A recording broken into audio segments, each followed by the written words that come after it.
എൻ്റെ പ്രിയപ്പെട്ടവരെ, ദൈവതിരുസന്നിധിയിൽ സന്തോഷത്തോടെ ഇരിക്കണം. നമുക്ക് കുറേ വിഷയങ്ങളുള്ളതാകാം. ഫസ്റ്റ് ബിഗിനേഴ്സ്, ആദ്യം വരുന്നവർ ശ്രദ്ധിക്കേണ്ടത്, നിങ്ങളൊരു പക്ഷേ ആദ്യം വരികയായിരിക്കും, ആലപ്പുഴ വരെ ആദ്യം കാണുന്ന ആൾക്കാരുണ്ടാകും. പക്ഷേ നിങ്ങളിരിക്കുന്ന സ്ഥലത്ത് ലക്ഷക്കണക്കിന് മനുഷ്യർ സാക്ഷ്യം പറഞ്ഞ ലോകത്തിലെ അപൂർവ സ്ഥലമാണ്. ഈ അനുഗ്രഹത്തിൻ്റെ തണലിലേക്കാണ് ദൈവം കെട്ട കാലത്ത് നിന്നെ കൈ പിടിച്ചുകൊണ്ട് വന്നിരിക്കുന്നത്. എൻ്റെ ദൈവവേദനെ, നീ ഇതാദ്യം നിൻ്റെ മനസ്സിൽ ഉറപ്പിക്കണം.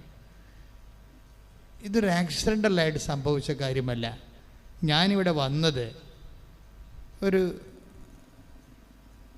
ആകസ്മികമായി സംഭവിച്ചതല്ല.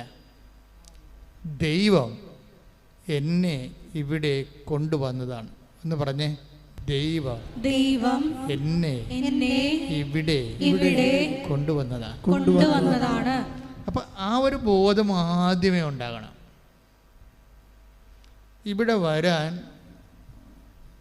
ഇവിടെ വന്നാൽ രക്ഷപ്പെടുമെന്ന് ദൈവം കഴിഞ്ഞാൽ പിന്നെ ലോകത്തോട് പറഞ്ഞത് ആരാണെന്നറിയാവോ? ഇവിടെ വന്നാൽ നീ രക്ഷപ്പെടുമോ, നിൻ്റെ ജീവിതത്തിന് പ്രശ്നത്തിന് പരിഹാരം ഉണ്ടാകും എന്ന് ദൈവം കഴിഞ്ഞാൽ പിന്നെ ലോകത്തോട് പറഞ്ഞത് ആരാണെന്നറിയാവോ? പിശാച്. പിശാച് അറിയാലോ ഇവിടെ വന്നാൽ രക്ഷപ്പെടുമെന്ന്. അത് കാരണം രക്ഷപ്പെടാൻ സാധ്യതയുള്ള എല്ലാ വിഷയങ്ങളെയും പിശാച് അറ്റാക്ക് ചെയ്ത് ആദ്യം. അതിലൊന്നാണ് കൃപാസനം പത്രം. കൃപാസനം പത്രത്തെക്കുറിച്ച് എന്തുമാത്രം നുണപ്രചരണങ്ങളാണ് ആദ്യമേ ഇറക്കി വിട്ടത്. ഞാൻ തന്നെ പകച്ചുപോയി. കാരണം നമ്മൾ പോലും കേൾക്കാത്തതും ചിന്തിക്കാത്തതും പറയാത്ത കാര്യങ്ങൾ ട്രോളർമാർ പറയും. കൃപാസനം പത്ത് അരച്ച് കലക്കി കുടിച്ച് ആശുപത്രിയിലായി, ദോശ ചുരുട്ടി, അതൊക്കെ എല്ലാം പിശാച് കൃത്യമായിട്ട് ചെയ്ത ടാർജറ്റ്. കാര്യം പിശാചിനറിയാം ഈ സാധനം രക്ഷപ്പെടും, മനുഷ്യർ രക്ഷപ്പെടുമെന്ന് അറിയാം. മനുഷ്യർ ഇതുകൊണ്ട് രക്ഷപ്പെടുമെന്ന് പിശാചിനറിയാം. അതുകൊണ്ട് ആദ്യം അറ്റാക്ക് ചെയ്തത് പത്രത്തെയാണ്. ഞങ്ങളെന്ത് ചെയ്ത് പതുക്കെ നിന്ന് ഒരു ഡിസ്ക്ലൈമറൊക്കെ കൊടുത്ത് പതുക്കെ നിന്ന് പ്രാർത്ഥിച്ചു നിന്ന് പത്രം അതിനേക്കാൾ ഗംഭീരമായി ദൈവം ഇന്ന് ഉപയോഗിച്ചുകൊണ്ടിരിക്കുകയാണ്. ഇന്നലെ ഒരു സാക്ഷ്യമുണ്ട്. ഇന്നലെ സാക്ഷ്യം വെച്ചാൽ ഒരു ചേച്ചി, അവിടെ എന്നാ പേര്, അവിടെ പ്രിയ, വയനാടെന്ന്, നല്ല സാക്ഷ്യം. ഒരു എഡ്യൂക്കേറ്റഡാണ്, നേഴ്സാണ്. പക്ഷെ അവരുടെ ഒരു ജീവിതാനുഭവം വ്യത്യസ്തമാണ്. കാര്യം ഇപ്പോഴേ നിങ്ങൾക്കറിയാമല്ലോ, ഈ പണ്ട് ഇല്ലാതിരുന്ന ഈ അഭ്യസ്ത വിദ്യരുടെ ഡിപ്രഷൻ രോഗങ്ങളുടെ എണ്ണം കൂടിയിട്ടുണ്ട് ഇപ്പോഴും. പണ്ട് അതില്ലായിരുന്നു, ആൾക്കാർക്ക് നല്ല ധൈര്യമായിരുന്നു. ഇപ്പോഴെന്തോ ഇപ്പം ഞാൻ ആൾക്കാരെ വന്ന് പ്രാർത്ഥിക്കുമ്പോൾ ആൾക്കാരുടെ ചീട്ട് നോക്കുമ്പോൾ അവിടെ ഡിപ്രഷൻ എഴുതി വെക്കും. ചിലരുടെ ഓഫീസിലോട്ട് കാര്യം ഫീഡ് ചെയ്യുമ്പോൾ അവരതിനെ നോട്ട് ചെയ്ത് ചെയ്യണതാണ് ഡിപ്രഷൻ. എന്നിട്ട് അതിൻ്റെ അകത്ത് എല്ലാം ഉണ്ട്. മാനസികമുണ്ട്, മാനസിക തകർച്ച ഉണ്ട്, ആത്മഹത്യാ പ്രവണത ഉണ്ട്, നിരാശയുണ്ട്. ഇനി എന്തിനാണ് ജീവിക്കണത്, എന്നാത്തിനാണ് ജീവിക്കണം എന്നുള്ള ചിന്തയുണ്ട്. ഇനി എങ്ങനെ എനിക്ക് ജീവിക്കാൻ പറ്റുമോ, അതിജീവിക്കാൻ കഴിയുമോ എന്നുള്ള വിഹ്വലതയുണ്ട്. എല്ലാത്തിനും കൂടി ഒരു പേരാണ് ഡിപ്രഷൻ എന്ന് എഴുതിയോ. അവൾ പറയണത് എനിക്ക് കുഞ്ഞുനാൾ മുതൽ ഡിപ്രഷനാണെന്നാണ് പറയണത്. കുഞ്ഞുനാൾ മുതൽ ഡിപ്രഷനാണ്. അപ്പോൾ അതുകൊണ്ട് ഞാനൊരു പണി ചെയ്യും. എന്താണ്, ഞാൻ പഠിക്കണ കാലത്താണ് എനിക്ക് പേടിയായത്. കാരണം ആളിന് ബേസിക്കായിട്ട് ഫിയർ ഉള്ള ആളാണ്. ഈ പേടിയ കാരണം ഞാൻ കൊന്തയും ബൈബിളും എടുത്ത് തലയ്ക്ക് ഭാഗത്ത് വെച്ചിട്ടാണ് കിടന്ന് ഉറങ്ങണത്. അപ്പോൾ ഇപ്പോൾ ഉടമ്പടി എന്നും പറഞ്ഞൊരു പാട്ട് ഒരാൾ ഇറക്കിയിട്ടില്ലേ, നമ്മുടെ അക്കൗണ്ട് നോക്കിയാൽ കാണുമോ, നല്ല പാട്ടാണ്. അതിലവർ പറയണത് ഉടമ്പടി നേർച്ച വസ്തുക്കളെക്കുറിച്ച് പറയണത് കൃപാസനം പത്രമായാലും ഉപ്പായാലും ഉടമ്പടി തൈലമായാലും അവർ പറയണത് ഉടമ്പടി എടുത്തപ്പോൾ എനിക്ക് മോശയുടെ വടി കിട്ടിയെന്നാണ് പറയണത്. മോശയുടെ വടി കൊണ്ടാണല്ല മോശ പാറയിലടിച്ചതും ചെങ്കടൽ പിളർത്തിയതും ജോർദാനം വറ്റിച്ചതും ഒക്കെ വാഗ്ദാന നാട് പ്രാപിച്ചതൊക്കെ ദൈവം കൊടുത്ത ഈ ഉപകരണമാണ്. അപ്പോൾ ഉടമ്പടിയിൽ ഒത്തിരിയേറെ നേർച്ച വസ്തുക്കളുണ്ട്. അപ്പോൾ പക്ഷെ അത് ഉപയോഗിക്കാൻ അറിയാവുന്നവർ നല്ല ഷാർപ്പ് ഷൂട്ട് ചെയ്യും. അല്ലാത്തവർ അതുകൊണ്ട് തന്നെ ക്ലാസ്സുകൾ ശ്രദ്ധിക്കണം. ഉടമ്പടി ധ്യാനം നിങ്ങൾക്കും എനിക്കും എന്നോടും നിങ്ങളോടും ദൈവം സംസാരിക്കുന്ന കോമൺ പ്ലാറ്റ്ഫോം ഉടമ്പടി ധ്യാനമാണ്. പക്ഷേ എനിക്കും അറിയാത്ത കാര്യങ്ങളാണ് ഞാൻ പറയണത്. പലപ്പോഴും ഞാൻ പറഞ്ഞു കഴിഞ്ഞാൽ അവിടെ പോയി എഴുതിയെടുക്കണം നോട്ട് ബുക്കേ. എന്താ കാര്യത്തിനാൽ എനിക്ക് പോലും അറിയാൻ പാടില്ലാത്ത സബ്ജക്റ്റുകളാണ് ഇവിടെ ഈ പ്ലാറ്റ്ഫോമിൽ വരുമ്പോൾ ചില സമയത്ത് ദൈവം പറയണത്. അപ്പോഴാണ് ഞാനും പഠിക്കുന്നത്, ഉടമ്പടിക്ക് ഇങ്ങനെ ഒരു പ്രൊവിഷൻ ഉണ്ടോ. എന്താ കാര്യത്തിൽ ഇന്നലെ ഒരു മനുഷ്യൻ ഒരു സാക്ഷ്യം പറഞ്ഞ്, ശ്രീകുമാർ, ഇന്നലത്തെ ഒരു സാക്ഷ്യമാണ്. അപ്പോൾ ശ്രീകുമാറിൻ്റെ കാര്യം രസമാണ്. ശ്രീകുമാർ അയാളൊരു NRI ആയിരുന്നു പണ്ട്, ഒരു വിദേശ ജോലിയുള്ള ആളായിരുന്നു. പക്ഷെ കോവിഡ് വന്നതോടുകൂടി പുള്ളിയുടെ ജോലി പോയി. ഒരു മനുഷ്യന്മാരുടെ പ്രശ്നമേ ഉടമ്പടി എല്ലാം അഡ്രസ്സ് ചെയ്യുമെന്നുള്ളതാണ് നമ്മുടെ ഒരു ആശ്വാസം. അപ്പോൾ ശ്രീകുമാറിൻ്റെ ജോലി പോയി. അയാൾ നാട്ടിൽ വന്നിട്ട് തേരാപ്പാര നടക്കുകയാണ് ജീവിക്കാൻ. കാര്യം ഇൻവെസ്റ്റ് ചെയ്യാൻ കൈ കാലണയില്ല. എവിടെയെങ്കിലും ഇൻവെസ്റ്റ് ചെയ്യാൻ വേണ്ടി കൈ കാലണയില്ല. അപ്പോൾ അദ്ദേഹം വന്ന് ഉടമ്പടിക്ക്, ഇപ്പം നമ്മൾ കൈ കാലണയില്ലാത്തപ്പോൾ പിന്നെ എന്താ നമ്മുടെ മാർഗം? നമ്മുടെ മുമ്പിലുള്ളത് ഉടമ്പടി മാത്രമേ ഉള്ളൂ ശരിക്കും ഇന്നത്തെ കാലത്ത്. അപ്പോൾ അദ്ദേഹം വന്ന് ഉടമ്പടി എടുക്കും. ഉടമ്പടിയുള്ള ഗുണമെന്ന് പറയണത്, ഉടമ്പടിയിലുണ്ടാകുന്നത് ഞാൻ മനസ്സിലാക്കിയത്, ഇനി നിങ്ങളെങ്ങനെ മനസ്സിലാക്കിയിരിക്കണമെന്ന് അറിയത്തില്ല. കാര്യം ഉടമ്പടി ഈ പാട്ടിൽ പറയണ പോലെ ഈ ദൈവവുമായിട്ടാണ് നമ്മൾ ഉടമ്പടി ചെയ്യണമെങ്കിലും അത് മോണിറ്റർ ചെയ്യണതും അത് ആക്ടിവേറ്റ് ചെയ്യണതും മദറാണ്, അമ്മയാണ്. അമ്മയുടെ മാധ്യസ്ഥതയിലാണ് നമ്മൾ ഉടമ്പടി ചെയ്യണത്. അപ്പം അമ്മയുടെ മാധ്യസ്ഥൻ്റെ ഒരു പ്രശ്നം എന്ന് പറയണത് ഈ വ്യക്തിയുടെ സ്റ്റാറ്റസ് ഓവർലുക്ക് ചെയ്ത് കളയും. ഞാൻ മനസ്സിലാക്കിയത് അങ്ങനെയാണ്. ഇപ്പം കുറേ ആയില്ലേ, എത്രയോ ഞാൻ അമ്മയുടെ കൂടെ ഈ ശുശ്രൂഷ, കർത്താവിൻ്റെ ശുശ്രൂഷ ചെയ്യാൻ പറഞ്ഞിട്ട് വർഷങ്ങളായി, ഒരുപക്ഷെ 4 നൂറ്റാണ്ട് കൂടുതലായി ഈ മരിയ ശുശ്രൂഷ ചെയ്യാൻ തുടങ്ങിയിട്ട്. അപ്പോൾ എനിക്ക് മരിയ ശുശ്രൂഷയും മറ്റ് ശുശ്രൂഷയും തമ്മിലുള്ള വ്യത്യാസം, ഈ മറ്റ് മരിയ ശുശ്രൂഷക്കുള്ള ഗുണമെന്ന് പറയണത് ഫസ്റ്റ് ഫേസിൽ വ്യക്തിയുടെ സ്റ്റാറ്റസ് ഓവർലുക്ക് ചെയ്ത് കളയും. അപ്പോൾ എന്താണ് അത്, എന്താ ഉദ്ദേശിക്കണത്? ഇപ്പോൾ വ്യക്തി അയാൾ ചിലപ്പോൾ ഒരു പ്രത്യേക സാഹചര്യത്തിൽ പെട്ട് പാപാവസ്ഥയിലാകാം. പക്ഷേ അയാൾ ചിലപ്പോൾ അദ്ദേഹം ഒരു ഡൈവേഴ്സ്ഡ് പേഴ്സണാകാം. അല്ലെങ്കിൽ ആ സ്ത്രീ ചിലപ്പോൾ ഒരു അബോർഷൻ കഴിഞ്ഞ ആളാകാം. മനഃപൂർവ്വം പാപത്തിലൂടെ ഗർഭം ധരിച്ചിട്ട് ഒരു അബോർഷനിലൂടെ വീണ്ടും പാപിയായിട്ട് നിൽക്കുന്ന ആളാകാം. പക്ഷേ ഇവർക്ക് ഈ ഞാൻ കണ്ടുവരണത് ഉടമ്പടി അമ്മയെടുത്ത് വരുമ്പോൾ ഉണ്ടാകുന്ന പ്രശ്നം, ഇതിനെ ആദ്യം അഡ്രസ്സ് ചെയ്തില്ല അമ്മ. നീ അങ്ങനെ ചെയ്തവളല്ലേ, ഇങ്ങനെ ചെയ്തവളല്ലേ, അങ്ങനെ ആവശ്യമില്ല, നിൻ്റെ ഹർട്ട് ചെയ്യുകയോ നിൻ്റെ തൂക്കി നോക്കുകയൊന്നുമില്ല. ആദ്യം അമ്മ എന്ന രീതിയിൽ നിന്നെ നിലനിർത്തി തരും. അതാണ് എനിക്ക് ഞാൻ മനസ്സിലാക്കിയ ഏറ്റവും വലിയ ഒരു ദൈവികമായ സത്യമാണ്. നിൻ്റെ അവസ്ഥ എന്തായാലും ആദ്യം നിന്നെ ദൈവം, നീ ഇപ്പോൾ ഭർത്താവിനെതിരെ കേസ് കൊടുത്ത് വന്ന ആളാണെന്ന് വിചാരിച്ചോ, അല്ലെങ്കിൽ ഭാര്യയ്ക്കെതിരെ കേസ് കൊടുത്തിട്ട് നിൻ്റെ താല്പര്യത്തിന് പറ്റുന്ന രീതിയിൽ കുടുംബജീവിതം കൊണ്ടുപോകാത്തപ്പോൾ നിനക്ക് വിറഞ്ഞ് നീ മനുഷ്യത്വരഹിതമായി പെരുമാറിയിട്ടിടവെന്ന് നിൽക്കണം വിചാരിച്ചു. പക്ഷേ നീ ഒരു കടത്തിലാണെന്ന് വിചാരിച്ചോ, അല്ലെങ്കിൽ നീ ഒരു രോഗത്തിലാണെന്ന് വിചാരിച്ചോ, അമ്മ ആദ്യം അത് അഡ്രസ്സ് ചെയ്തിട്ട് നിങ്ങനെ എനിക്ക് തോന്നുന്നത്, എൻ്റെ ഒരു അനുഭവത്തിൽ എനിക്ക് പറയാനുള്ള ഉപദേശിക്കാനുള്ളത്, നമുക്കീ ഒരു ബോധം ഉണ്ടാകണം. നിങ്ങൾ ഓർക്കരുത്, നിങ്ങൾ എന്ത് അവസ്ഥയിലായാലും കൃപാസനത്തിൽ വരുമ്പോൾ ഫസ്റ്റ് ഫേസിൽ ദൈവം നിങ്ങളെ അനുഗ്രഹിക്കും. അപ്പോൾ നിങ്ങൾ ഓർക്കും, ഞാൻ പാപിയായിരുന്നിട്ടും ഞാൻ പൊക്കിത്തരം കാണിച്ചിട്ട് തോന്നിവാസം ജീവിച്ചിട്ടും ദൈവം എന്നെ അനുഗ്രഹിച്ചല്ല, അപ്പോൾ പിന്നെ ഇങ്ങനെ തന്നെ ജീവിച്ചാൽ മതി. അതിവിടെയാണ് പ്രശ്നം. അവിടെയാണ് നിങ്ങൾക്ക് പണി കിട്ടാൻ പോണത്.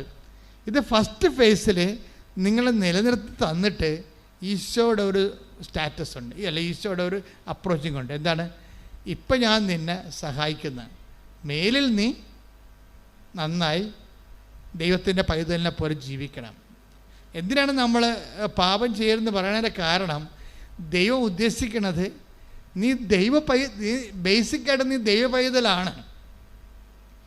ഈ ലോകത്ത് ജീവിച്ചപ്പോൾ ലോകത്തിൻ്റെ പ്രത്യേകമായ സാഹചര്യം കൊണ്ടും നമ്മുടെ ജഡത്തിൻ്റെ ദുരാശ കൊണ്ടും നീ ചിലപ്പോൾ ദൈവ പൈതൽ എന്നുള്ള നിൻ്റെ സ്ഥാനം പ്രസാദപരം നഷ്ടപ്പെട്ടു പോയി കാണും.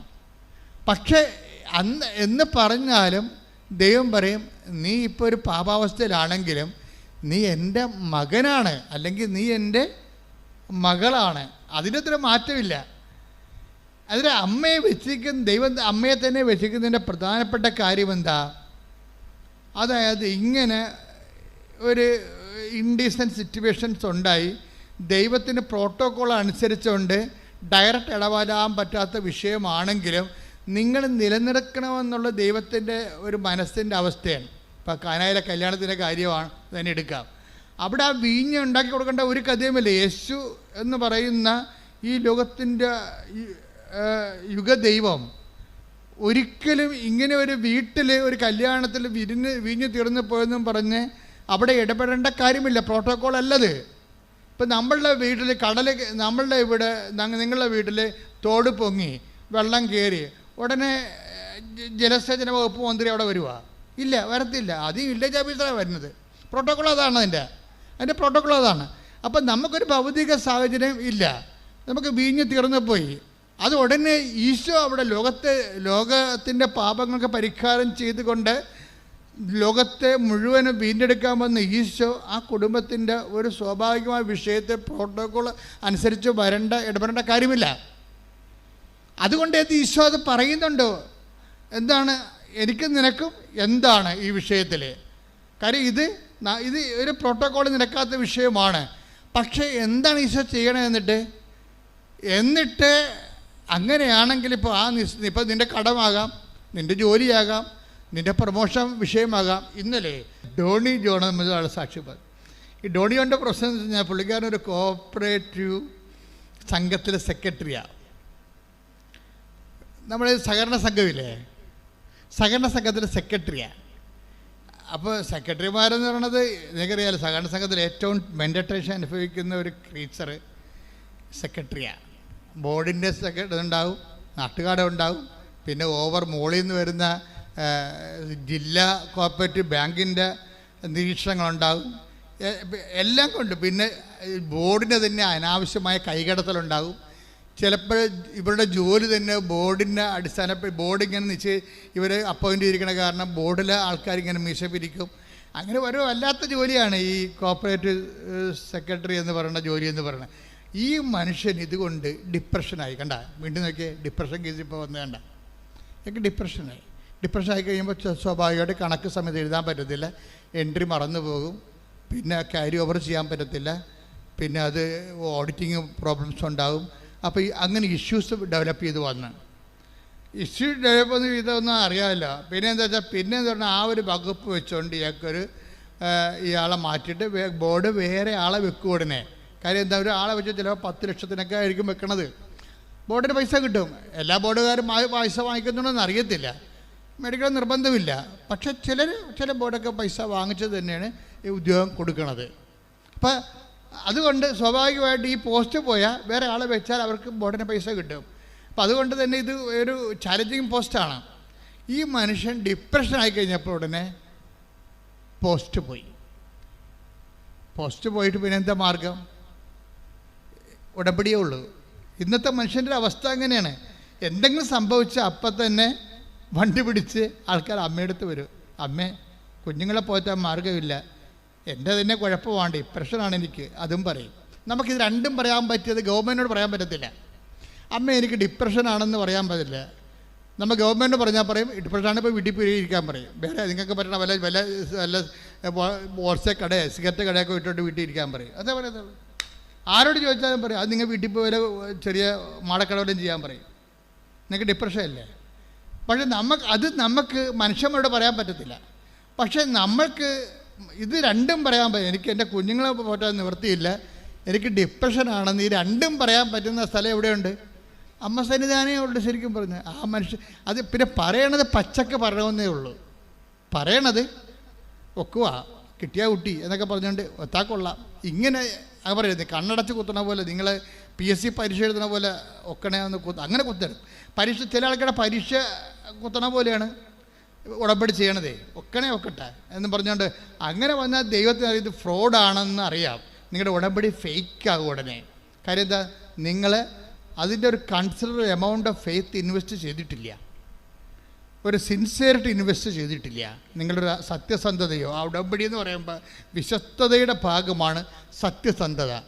അപ്പോൾ നിങ്ങൾ ഉടമ്പടി ചെയ്യുമ്പോൾ ഒക്കുമായിരിക്കും അല്ലേ, അയാൾക്ക് കിട്ടിയല്ല, അപ്പം പറയാം മറ്റവർക്ക് കിട്ടിയിട്ടില്ല. അപ്പോൾ ഇതൊക്കെ ചിന്തിച്ചുകൊണ്ട് കിട്ടട്ടെ, അല്ല ആലപ്പുഴ വന്നില്ലേ, ആദ്യം ഒരു വണ്ടിക്കാശല്ലേ പോയുള്ളൂ എന്ന് പറഞ്ഞാൽ എഴുതിയിടുന്നവരുണ്ട്. അങ്ങനെയുള്ള മരമാക്കറുകൾക്ക് ഈ ജന്മത്തെ ഉടമ്പടി നിന്ന് ഒന്നും കിട്ടത്തില്ല. എന്താ കാര്യം വെച്ച് കഴിഞ്ഞാൽ അവർക്ക് അതിൻ്റെ ഉടമ്പടിയിൽ ദൈവം ഉദ്ദേശിക്കുന്ന ഒരു concern amount of faith and fidelity and sincerity അവർ ഇൻവെസ്റ്റ് ചെയ്യണില്ല. ആത്മാർത്ഥതയോ സത്യസന്ധതയോ ഇല്ല. അവർ ദൈവത്തെ പരീക്ഷിക്കണ മറ്റൊരു പിശാചായിട്ട് വരും. അതാ സംഭവം. ഉടമ്പടി തെറ്റിച്ചാണ് ചെയ്യണമെങ്കിൽ നിങ്ങളുടെ യഥാർത്ഥ സ്വഭാവത്തിൽ നിങ്ങൾ പിശാചാണ്. എന്താ കാര്യം? ദൈവത്തെ നിങ്ങൾ പരീക്ഷിക്കുകയാണ്. ദൈവത്തെ പരീക്ഷിക്കാൻ വേണ്ടിയാണ് നിങ്ങളത് ചെയ്യണത്. അപ്പോൾ ദൈവത്തെ പരീക്ഷിച്ച ആളാരാണ്? പിശാചാണ്, സംശയമില്ല. യേശുവിനെ പരീക്ഷിച്ച ആളാരാണ്? പിശാചാണ്. അപ്പോൾ നിങ്ങൾ പരീക്ഷ സംശയത്തോടെയാണ് നിങ്ങൾ ഉടമ്പടി ചെയ്തെങ്കിൽ തീർച്ചയായിട്ടും 2 കൊമ്പ് ഒരു വാലും നിങ്ങൾക്ക് അവകാശപ്പെട്ട സംഭവമാണ്. അത് നിങ്ങൾക്ക് വേണമെങ്കിൽ ഞങ്ങളുടെ ഓഫീസിൽ നിന്ന് മേടിക്കാം. 2 കൊമ്പ് ഒരു വാലും എന്നുവെച്ചാൽ നിങ്ങൾ പിശാചാണ്. ദൈവത്തെ പക്ഷെ ചില ആൾക്കാരുണ്ട്, അവർ മനസ്സിൽ വീട്ടിൽ നിന്ന് ഇറങ്ങുമ്പോൾ തന്നെ കരുതും അമ്മയുടെ മണ്ണി ചവിട്ടി കിട്ടിയാൽ മതി എന്ന് പറയും. വേറെ ഒന്നും ചെയ്യണ്ട. അവർ വീട്ടിൽ നിന്ന് ഇറങ്ങണത് തന്നെ ഉടമ്പടി കണക്ക് വിധിക്കട്ടെ, അമ്മയുടെ മണ്ണിലൊന്ന് ചവിട്ടി കിട്ടിയാൽ മതി എന്ന് പറയും. അവർ ചവിട്ടി കിട്ടുമ്പോൾ തന്നെ സുഗന്ധം അടിക്കാൻ തുടങ്ങും. അത് അവരുടെ ഫെയ്ത്ത് അതാണ്. അവർ ചവിട്ടുമ്പോൾ തന്നെ അവർ പറയും എൻ്റെ അച്ഛാ വാതിക്കെ ചവിട്ടിയപ്പോൾ തന്നെ ഇത് എവിടെ നിന്നാണ് സുഗന്ധം എന്നറിയാൻ പറ്റുന്നത്. അതവരെ ഫോളോ ചെയ്തുകൊണ്ട് അവരുടെ കൂടെ പോകും. ആ വീടുകളിൽ അവരുടെ വീട്ടിലേക്ക് അത് അവസാനം വരെ നിൽക്കുകയും ചെയ്യും. അത് വീട് വരെ പോകും. ഇഷ്യൂ ഉണ്ടാകുന്ന സമയത്തൊക്കെ സുഗന്ധം പിന്നെയും വന്നുകൊണ്ടിരിക്കും. എന്ന് വെച്ച് കഴിഞ്ഞാൽ ഭയപ്പെടേണ്ട, ഞാൻ നിൻ്റെ കൂടെയുണ്ടെന്നാണ്. ഭയപ്പെടേണ്ട, ഞാൻ നിൻ്റെ കൂടെയുണ്ട് എന്ന് പറയുന്ന വചനം ഒരു വാഗ്ദാനമാണ്. ആ വാഗ്ദാനം നമുക്ക് മരിയൻ അനുഭവത്തിൽ വരുമ്പോൾ സുഗന്ധാഭിഷേകമായിട്ടാണ് പലരും അനുഭവിക്കുന്നത്. ഒന്ന് ശ്രദ്ധിക്കട്ടെ മക്കളെ. യേശുവേ സ്തോത്രം, ഹല്ലേലൂയ.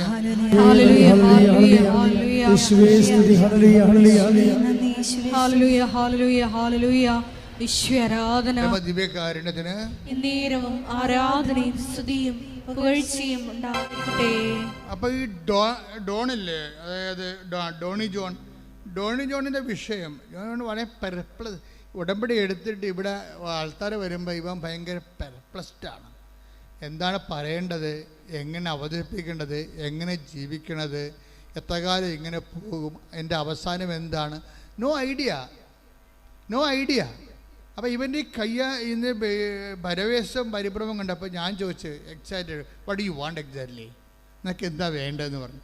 അപ്പോൾ അവൻ എന്നോട് അത് തന്നെ പറഞ്ഞ്, ഡോണി എന്താ പറഞ്ഞത്, എനിക്ക് ഡിപ്രഷനാണ്, എൻ്റെ സംഘം ജോലി, എൻ്റെ സെക്രട്ടറി ജോലി പോയി, ഞാൻ എന്ത് ചെയ്യും? അപ്പോൾ ഉടനെ എന്താ ചെയ്യണത്, അവൻ്റെ ആ പേപ്പറെല്ലാം അതുപോലെ വാങ്ങിച്ചിട്ട് മാതാവിൻ്റെ അടുത്ത് സെയിം വന്നാണ് പറയണത്. അവന് ഡിപ്രഷനാണ്, അവൻ്റെ കുഞ്ഞുങ്ങളെ പോറ്റാൻ മാർഗമില്ലേ, ഓവർ, തീർന്നു. ബാക്കിയെന്ന് പറയുന്ന കൃപാസനത്തിൻ്റെ ആസ്തിയാണ്. ആസ്തി എന്ന് വെച്ച് കഴിഞ്ഞാൽ ഒരു വല്ലാത്ത ആസ്തിയാണ്. വർഷം 10-32 കൊല്ലം കടലിലും കരയിലുമായി നടത്തിയ കൺവെൻഷൻസും, ഞാൻ 2 മണി രാത്രി തൊട്ട് 3 മണിക്ക്, ഞാൻ വൈകുന്നേരം 6 മണിക്ക് വലിയ ധ്യാനം നടക്കുന്ന സമയത്ത് വൈകുന്നേരം 6 മണിക്ക് ഞാൻ ആൾക്കാരെ ഇറങ്ങണത് വെളുപ്പിന് 4 മണിക്കാണ്. തല പൊട്ടണ പോലെ ഇരിക്കുക അവിടെ ആസ്പത്രി ആൾക്കാരെ കണ്ടു. ഇത് ആസ്തിയാണ്. ഈ മനുഷ്യന്മാരുടെ സംഭവങ്ങളെല്ലാം കേട്ട് അവസാനത്തെ ആൾ കൃപാസനത്തിൽ ഇറങ്ങുമ്പോൾ വെളുപ്പിനായി പോകും. രാത്രി മുഴുവൻ അതിന്. അങ്ങനെ എത്രയോ കൊല്ലം, 2004 മുതൽ തുടങ്ങിയതാണ്, 2000 കോവിഡ് വരെയുള്ള കാലം. അതിലെ ആസ്തിയാണ്. വാരിക്കെട്ടി പ്രാർത്ഥിക്കേണ്ട കാര്യമില്ല, നല്ല ആസ്തിയുണ്ട്. ദൈവതിരുസന്നിധിയിൽ ജനങ്ങളുടെ കൂടെ നിന്നും അവിടെ കണ്ണുനീര് കർത്താവിൻ്റെ തിരുസന്നിധി വെച്ചും അതിനുവേണ്ടി ഉപവസിച്ചും ഒക്കെ നല്ല ആസ്തിയുണ്ട്. അപ്പോൾ ഈ വിഷയം പറഞ്ഞാൽ മതി, ഡോണിൻ്റെ ജോലിയില്ല, അവന് ഡിപ്രഷനാണ്, അത്രേ ഉള്ളൂ. അപ്പോൾ ഇത് നോട്ട് ടൈം. മാതാവ് അത് മേടിച്ചിട്ട് അങ്ങനെ തന്നെ ഒരു പച്ചമഷിക്ക് അങ്ങോട്ടൊരു റീസ്റ്റേറ്റ് ചെയ്യണം പറഞ്ഞൊരു ഒപ്പിട്ടാൽ മതിയല്ല, സെക്കൻഡുകൾക്കുള്ളിൽ അവനെ തിരിച്ചെടുത്ത്. ശ്രുതികട്ടെ ഹല്ലേലൂയ.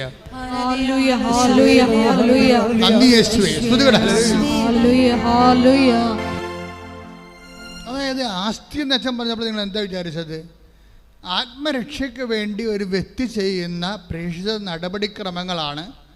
അത് ക്രിസ്തുവിൻ്റെ വിശുദ്ധ രക്തത്തോട് ചേർന്നുകൊണ്ട്, യേശുക്രിസ്തുവിൻ്റെ വിശുദ്ധ രക്തം ഈ ഭൂമിയിൽ വീണതിൻ്റെ പിന്നിൽ നമ്മളെ മുഴുവനും വീണ്ടെടുക്കുക എന്നുള്ളതും അതിന് വില കൊടുക്കുക എന്നുള്ളതും രക്ഷാകര പദ്ധതിയുടെ ഭാഗമായിട്ട് ക്രിസ്തു ചെയ്ത സ്വർഗീയമായ ദൗത്യമാണ്.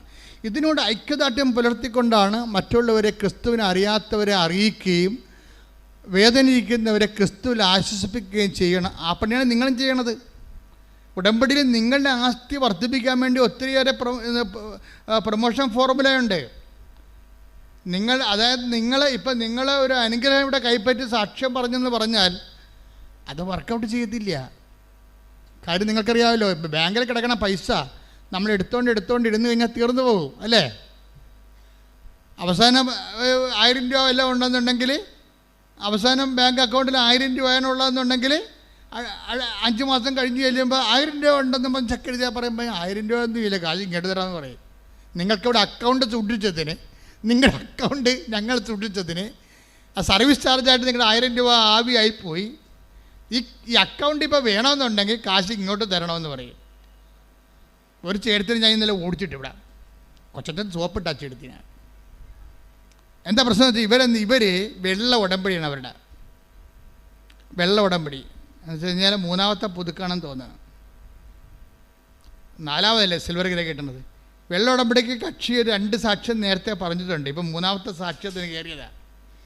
3ാമത്തെ സാക്ഷ്യം ഇവരെന്തൊക്കെ പറഞ്ഞു കഴിഞ്ഞപ്പോൾ കൊച്ചച്ചൻ കാരുണ്യ പ്രവർത്തികൾ വല്ലതും ഉണ്ടാ പറയാമെന്ന് വെച്ചപ്പോൾ കാരുണ്യ പ്രവർത്തികളൊന്നും ചെയ്യാൻ ഒത്തിട്ടില്ല. പിന്നെ ഈ പണ്ടാരം എന്തിനാണ് ഉടമ്പടി എടുത്തത്? അപ്പോൾ ഈ ഉടമ്പടി വെള്ളയായിട്ടും ഇവർക്ക് തലയിൽ വെളിവില്ല. ഇവർക്ക് ഉടമ്പടി എന്താണെന്ന് അറിയത്തില്ല. ദൈവത്തിൽ നിന്നുള്ളതെല്ലാം ചിരണ്ടിയെടുക്കണമെന്നല്ലാതെ ദൈവത്തിൻ്റെ ഉള്ളിൽ നമുക്ക് നിക്ഷേപമില്ല. നിങ്ങൾക്കറിയാമല്ലോ, ഒരു ഉടമ്പടി ഞാനൊന്ന് ചോദിക്കട്ടെ, നിങ്ങൾ വെള്ള ഉടമ്പടിയാണ്, പക്ഷേ ഇന്ന് വരെ നിങ്ങൾക്ക് ദൈവത്തിൻ്റെ ഒരു ആസ്തിയും കിട്ടിയിട്ടില്ല. നിങ്ങൾ സന്തോഷിക്കണം. എന്താണ്? ഇത് മുഴുവൻ പരസ്യ ഡിപ്പോസിറ്റാണ്. അതിൻ്റെ അർത്ഥം നിന്നെ കാര്യമായി അനുഗ്രഹിക്കേണ്ട ഒരു സമയം വന്നാൽ, നിനക്ക് ബോധമില്ലാതെ കിടന്നാൽ പോലും നിന്റെ ദൈവം നിന്നെ ബോധത്തിലേക്ക് വിളിച്ചു നടത്തും.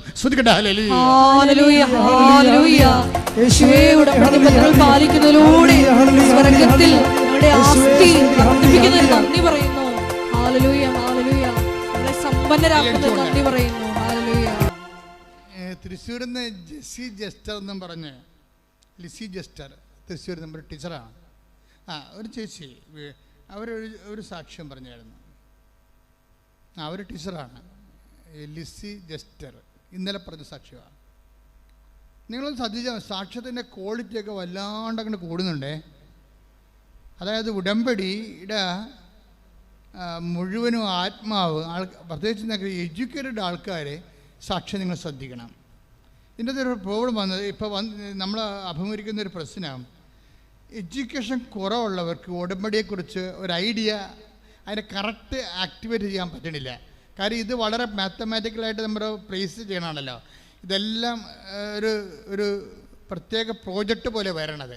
അതുകൊണ്ട് ഇതിൻ്റെ ഓരോ നടപടിക്രമങ്ങളെ നല്ല ശ്രദ്ധയോടെ ചെയ്ത് വൃത്തിയായിട്ട് ഇത് ഇൻവെസ്റ്റ് ചെയ്യുന്ന ആൾക്കാരുണ്ട്. അവർക്കൊക്കെ പടപടാന്ന അനുഭവങ്ങളാണ്. ചില ആൾക്കാർക്ക് ശ്രദ്ധിക്കത്തില്ല.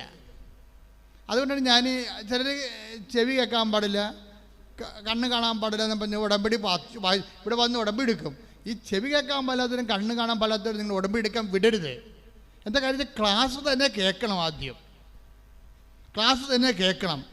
പിന്നെ ഇത് കൃപാസനം പത്രം വായിക്കണം, അല്ലെങ്കിൽ ഉടമ്പടിയുടെ പത്രിക വായിക്കണം. ഇത് കൃത്യമായിട്ട് സംഭവം അറിയാൻ പാടില്ലാത്തവർ വായിക്കത്തുമില്ല, ക്ലാസ് കേൾക്കത്തുമില്ല. എന്നിട്ട് വല്ലതൊക്കെ കൊണ്ടുവന്ന് എഴുതി ഇട്ടും പോകും. ഇങ്ങനെയുള്ള വെളിവില്ലാത്ത ആൾക്കാരെ ഉടമ്പടി എടുക്കാൻ വിടരുത്. അവർ മക്കളുണ്ട്, ഞങ്ങൾ തന്നെയാണെങ്കിലും മക്കളെവിടെ നിന്ന് ചോദിക്കത്തുള്ളൂ ഉടനെ. ഇപ്പം 18 വയസ്സ് കഴിഞ്ഞാൽ പിള്ളേർക്കാണെങ്കിലും അവർ സ്വന്തമായിട്ട് ഉടമ്പടി എടുക്കണം. അല്ല അമ്മയുടെ അപ്പൻ്റെ ഉടമ്പടിയിൽ വർക്കൗട്ട് ചെയ്യത്തില്ല. 18 വയസ്സ് കഴിഞ്ഞാൽ പിന്നെ തീർച്ചയായിട്ടും അവർ ഉടമ്പടി എടുക്കണം. എന്താ സംഭവിക്കുക? ഇപ്പോൾ നീറ്റ് പരീക്ഷയൊക്കെ നടക്കണം, ഇന്നലെ കഴിഞ്ഞോ. അപ്പോൾ എന്താ സംഭവിച്ചു കഴിഞ്ഞാൽ പല ആൾക്കാർ അതിൻ്റെ അകത്ത് ഞങ്ങളിവിടെ ഫിൽട്ടർ ചെയ്ത് മാറ്റിക്കളഞ്ഞു. എന്താ കാര്യം? അവരുടെ കയ്യിൽ അവരുടെ ഉടമ്പടിയിലില്ല, അമ്മയുടെ ഉടമ്പടിയും കൊണ്ട് വന്നിരിക്കുക. അമ്മയുടെ ഉടമ്പടിയിൽ അവർ ഓഫീസിൽ ചോദിക്കും, നിങ്ങൾക്ക് എന്താ ഇൻവെസ്റ്റ്മെൻറ്റ്? ഒന്നുമില്ല. നിങ്ങൾ പ്രാർത്ഥിച്ചോ? ഇല്ല. രാവിലെ 5:30 എഴുന്നേറ്റ് പ്രത്യക്ഷ പ്രാർത്ഥിച്ചല്ലോ? ഇല്ല. പ്രവർത്തനം ചെയ്തോ? ഇല്ല. അല്ലെങ്കിൽ നിങ്ങൾ രോഗികളെ കാണാൻ പോയി? ഇല്ല. ഒന്നുമില്ല. ചുമ്മാ ഓൾട്ടിക്കരി കൊണ്ട് തിരിക്കുക. അപ്പോൾ അതിനെ സംബന്ധിച്ച് അത് നിങ്ങൾ വേറെ എവിടെയെങ്കിലും പോയാൽ മതി, ഇവിടെ വരരുത്. ഇവിടെ വരുമ്പോൾ ഇത് ഉടമ്പടി, ദൈവം ഉടമ്പടി നൽകിയിരിക്കണതാ. അപ്പോൾ നമുക്ക് ദൈവത്തിൻ്റെ മനസ്സനുസരിച്ച് മുന്നോട്ട് പോകാൻ പറ്റത്തുള്ളൂ. അല്ല നിങ്ങളെ സന്തോഷിപ്പിക്കുക, സൂചിപ്പിക്കുക, ആശ്വസിപ്പിക്കുക ഒന്നും ഞങ്ങളുടെ പ്രഥമ പരിഗണനയിലുള്ളതല്ല. പണ്ടൊക്കെ ഞാൻ ഒത്തിരി ചെയ്തിരുന്നതാണ്, ഉടമ്പടി വരെ ഞാൻ ഇതെല്ലാം ഇങ്ങനെ തന്നെ ചെയ്തുകൊണ്ടിരുന്നതാണ്. അപ്പോൾ ഇപ്പം ചെയ്യത്തില്ല. എന്താ കാര്യം? ദൈവം ഉടമ്പടി നമ്മൾക്ക് തന്നിരിക്കുന്നത് ആ ഉടമ്പടി പ്രകാരം ജനങ്ങളെ ട്രെയിൻ ചെയ്യാനും വിശുദ്ധീകരിക്കാനും ശക്തീകരിക്കാനുമാണ്. അതിൻ്റെ ഫലങ്ങളെന്ന് പറയുന്നത് നിത്യത വരെയാണ്. ശ്രുതികട്ടെ ഹല്ലേലൂയ. Price the Lord. അപ്പോൾ ഈ ലിസി ടീച്ചറില്ലേ, ലിസി ജസ്റ്ററിൻ്റെ ഒരു ടീച്ചറാണെങ്കിൽ അവരുടെ ലൈഫ് ദുരന്ത ജീവിതമാണ്. അവിടെ ഒരു മകൻ മരിച്ചുപോയി. അടുത്ത മകൻ പട്ടാളത്തിലാണ്. അവന് ഈ ചെറുകുടൻ്റെ വലിയ കുടൻ്റെ ഉള്ളിലേക്ക് ചെറിയ കുടൽ കയറിയിട്ട് വയറ് ബ്ലോക്കായി വീർത്ത് അത് കീറാൻ പോവുകയാണ്. എന്നിട്ട് മൂക്കിലൂടെ ട്യൂബൊക്കെ ഇട്ടിരിക്കുക. മൂക്കിലൂടെ ട്യൂബൊക്കെ ഇട്ട് ഓക്സിജനും ഭക്ഷണമൊക്കെ വായുടെ മൂക്കിലെ ട്യൂബ് വഴി കൊടുത്തുകൊണ്ടിരിക്കുക. അപ്പോൾ അവനും മരിച്ചു പോകുന്നുള്ളത് ഏറെക്കുറെ ടീച്ചറിന് മനസ്സിലായി.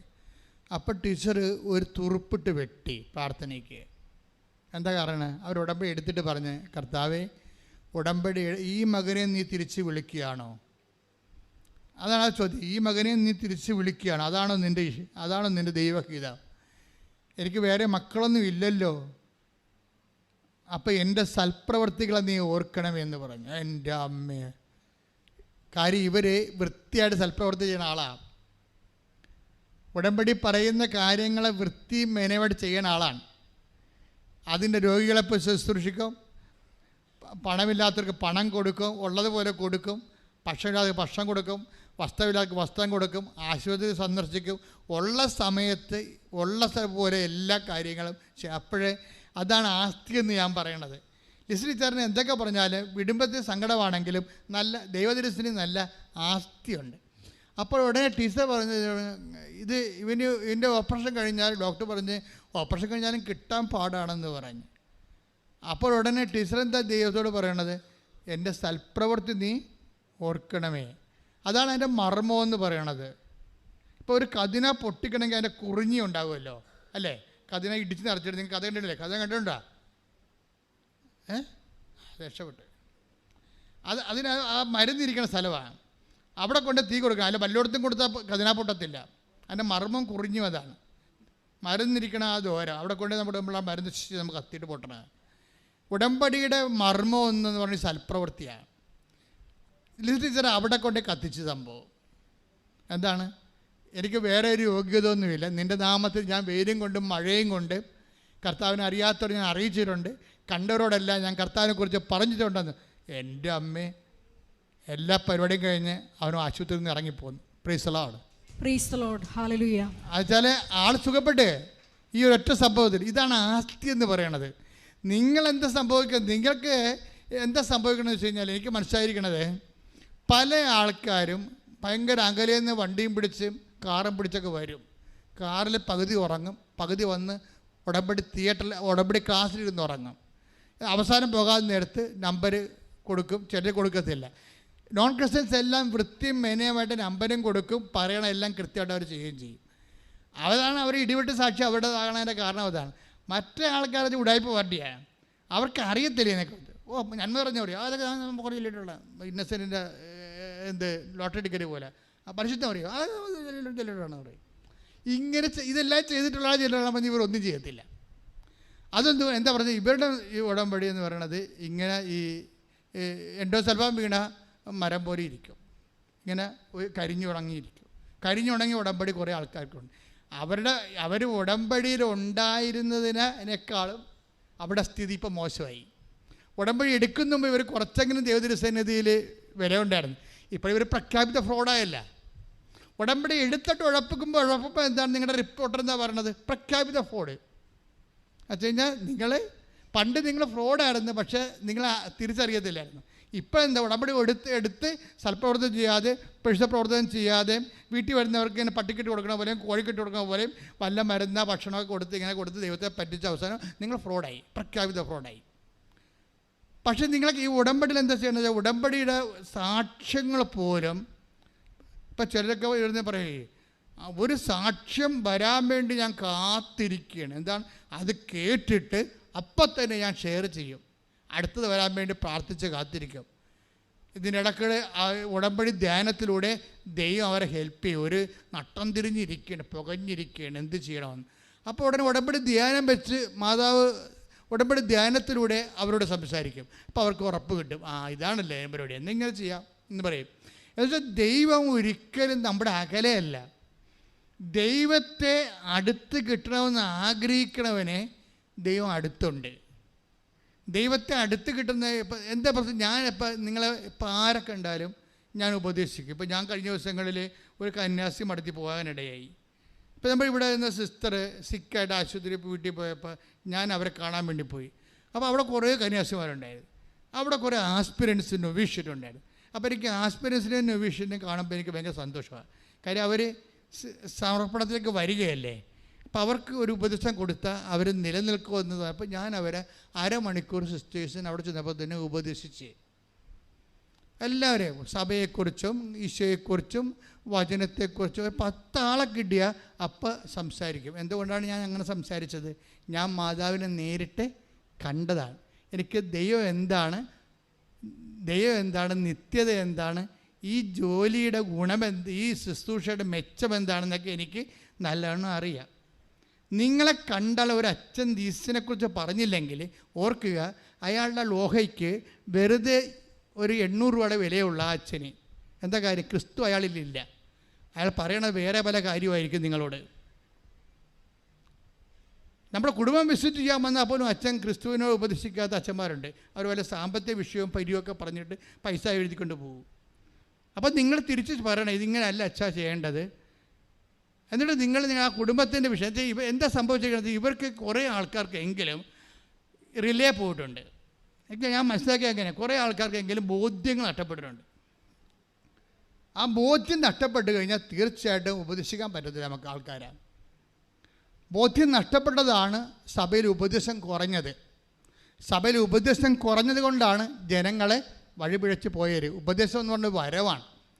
നമ്മൾക്ക് വരത്തോടുകൂടി ഉപദേശിച്ചാൽ എത്ര പൈശാചിക അവസ്ഥ കിടന്നവനായാലും ശരി, അവൻ നമ്മളെ അനുസരിക്കും. എന്താ കാര്യം?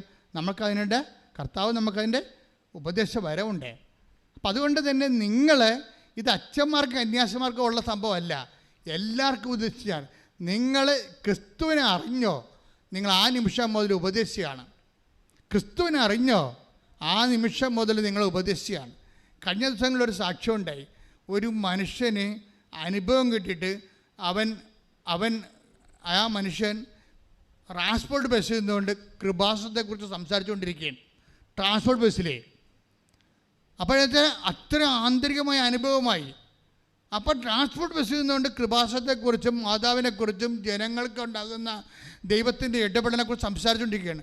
അപ്പോൾ ഒരു നോൺ ക്രിസ്ത്യനായിട്ടുള്ള ഒരാൾ രൂക്ഷമായിട്ട് ഇയാളെ നോക്കും. ഇയാൾ ഓർക്കും ഇയാൾ വന്ന് എൻ്റെ കണ്ണക്കുരിട്ട് അടിക്കുമായിരിക്കും എന്ന് തോന്നും. അപ്പോൾ ഇയാൾ അടുത്തടുത്ത് വരികയാണ്. അയാൾ അടുത്തടുത്ത് വരും. ഇപ്പം അടിക്കുമെന്ന് പറയുമ്പോൾ അയാൾ അടുത്തൊന്നും ചോദിച്ചു, ഒരു കൃപാസനം 10,000 വാങ്ങി. അതാണ് സംഭവം. അതെന്താണ്? ആ ഉപദേശമാണ്. അയാൾ സ്ഥലം നോക്കാതെ ഉപദേശിക്കുകയാണ്. ദൈവത്തിന് നിങ്ങൾ ഓർക്കുന്നത് നിങ്ങൾ ഓർക്കണത് നിങ്ങളുടെ മകളുടെ IELTS, നിങ്ങളുടെ മകളുടെ PR, നിങ്ങളുടെ പശുവിൻ്റെ പ്രസവം, ഇതൊക്കെ പറഞ്ഞുകൊണ്ട് നാണമില്ല എനിക്ക് ജീവിതകാലം മുഴുവൻ ദൈവത്തിൻ്റെ അടുത്ത് നിൽക്കാൻ. മര്യാദക്ക് ദൈവത്തിന് ജോലി ചെയ്യാൻ നോക്കേ. അപ്പം ദൈവം ആരാണ് നിങ്ങൾ അറിയും. ശ്രദ്ധിക്കട്ടെ. Hallelujah, hallelujah, hallelujah, hallelujah.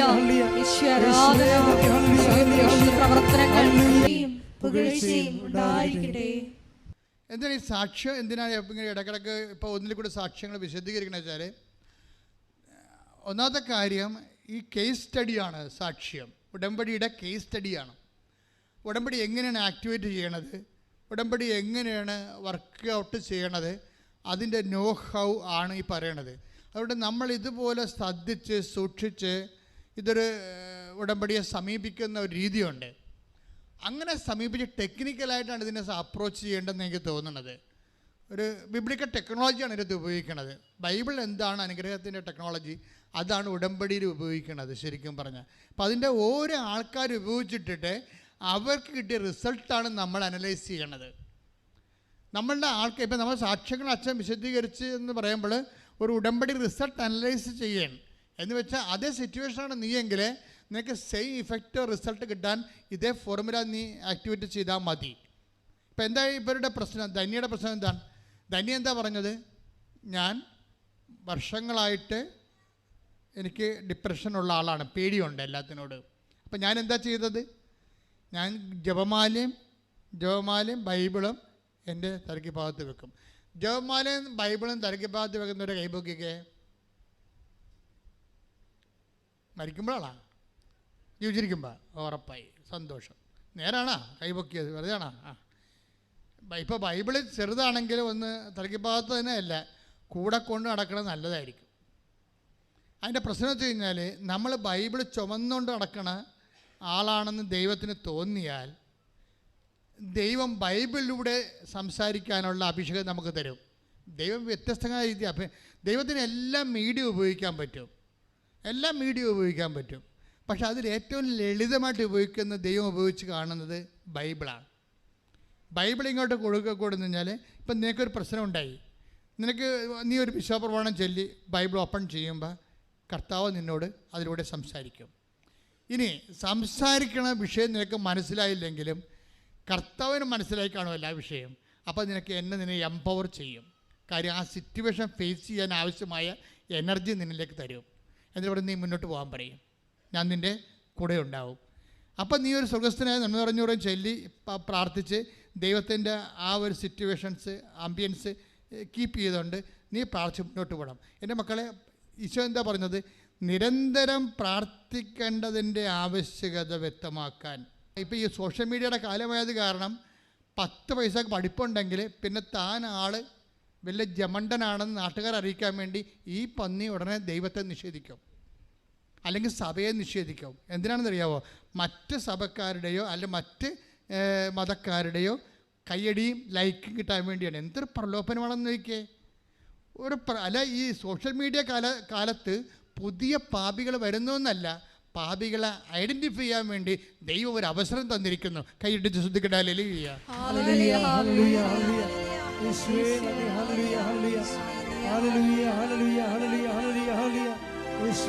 ശ്രദ്ധിക്കട്ടെ. Hallelujah.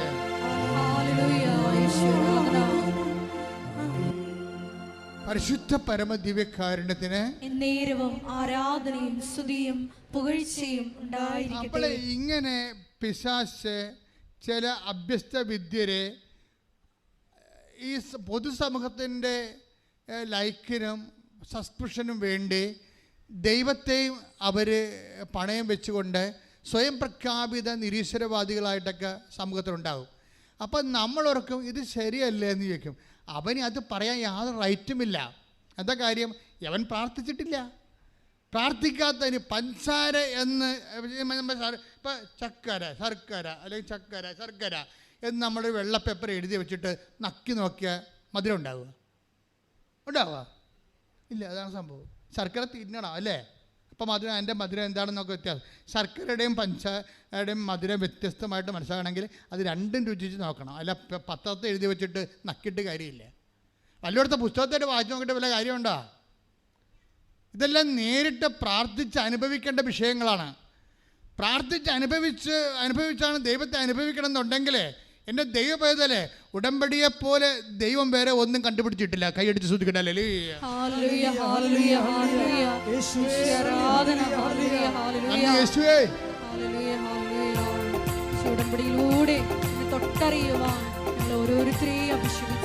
എപ്പോഴും ഇങ്ങനെ ഡിപ്രഷൻ ആണെങ്കിലും ഭയമാണെങ്കിലും ഉത്കണ്ഠയാണെങ്കിലും പ്രാർത്ഥിക്കാനല്ലെങ്കിൽ ഒരു ഉറപ്പിന് തലയ്ക്ക് ഭാഗത്ത് വെച്ചതാണ് ഇവരുടെ ആസ്തി എന്ന് പറയുന്നത്. മക്കളെ, എന്തെങ്കിലും ആസ്തി ഉണ്ടെങ്കിൽ ദൈവം നിങ്ങളെ കൈവിടത്തില്ല. ഇവർക്ക് ഡിപ്രഷനാണ്, ഇവർക്ക് ഭയമാണ്, ഉത്കണ്ഠയാണ്.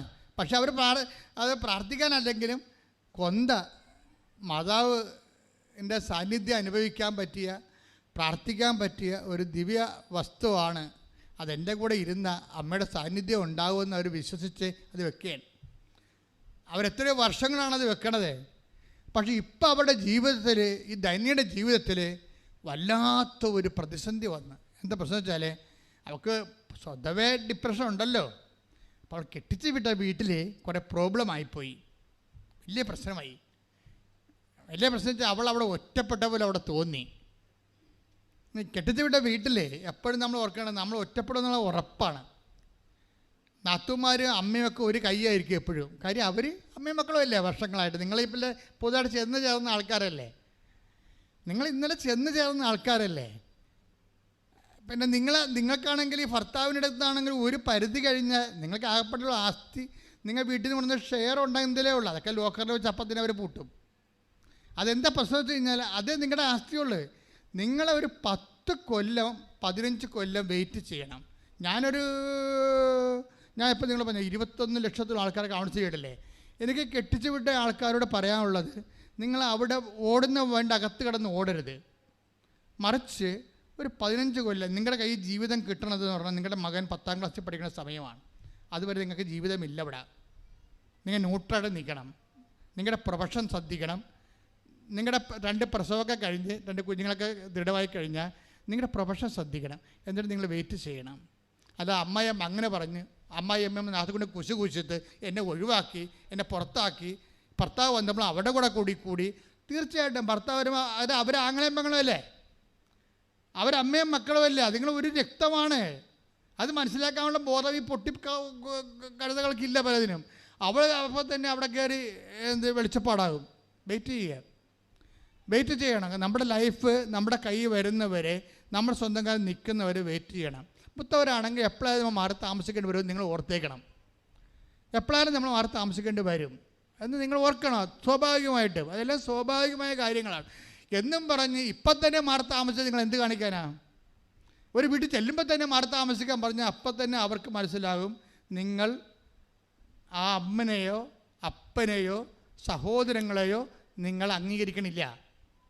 നിങ്ങൾ ചെല്ലുമ്പോൾ തന്നെ ഒന്ന് പ്രസവിക്കാൻ പോയി തിരിച്ചു വന്നിട്ട് അവൾ വരണില്ല. അവളെന്താ പറയണത്? മാറി താമസിച്ചാൽ വരത്തുള്ളതെന്നാണ് പറയണത്. നിങ്ങൾ പെട്ടെന്ന് മാറി താമസിക്കത്തില്ല എന്ന കാര്യം ഈ വിഷയം എന്താ വെച്ചാൽ 2 പെങ്ങന്മാർ പറഞ്ഞു വിടാനുണ്ട്. ഒരമ്മയുണ്ട്, മൂത്തനെ കെട്ടിച്ചതിൻ്റെ കാശിന് കടം തീർന്നിട്ടില്ല. പല ബാധ്യത നിങ്ങളുടെ ഭർത്താവിനുണ്ട്. ഇപ്പം നിങ്ങൾക്ക് അത് ഏത് പൊട്ടിക്കാളിക്കും മനസ്സിലാകും ഇവിടെ നടക്കത്തില്ലെന്ന്. പക്ഷെ അവൾക്ക് അറിഞ്ഞുകൊണ്ട് തന്നെ അവൾ ഉദ്ദേശിക്കുന്നത് എന്താണ്? ഒന്ന് പ്രസവിച്ച് കാണിക്കണം, അത്രേ ഉള്ളൂ. എന്നിട്ട് അവനെ പറ്റിക്കണം. അത് അവൾ അമ്മയും കൂടി തീരുമാനിച്ചിരിക്കുന്ന വിഷയമാണ്. നാട്ടുകാരുടെ മുമ്പിൽ പെറ്റതാണെന്ന് വെച്ചാൽ പെറ്റതാണ്, കെട്ടിയതാണെന്ന് കെട്ടിയതാണ്, കുഴപ്പമില്ല. അങ്ങനെ എത്ര പെണ്ണുങ്ങൾ വീട്ടിൽ വന്ന് പ്രസവിച്ച് നിൽപ്പുണ്ടെന്ന് അറിയാമോ?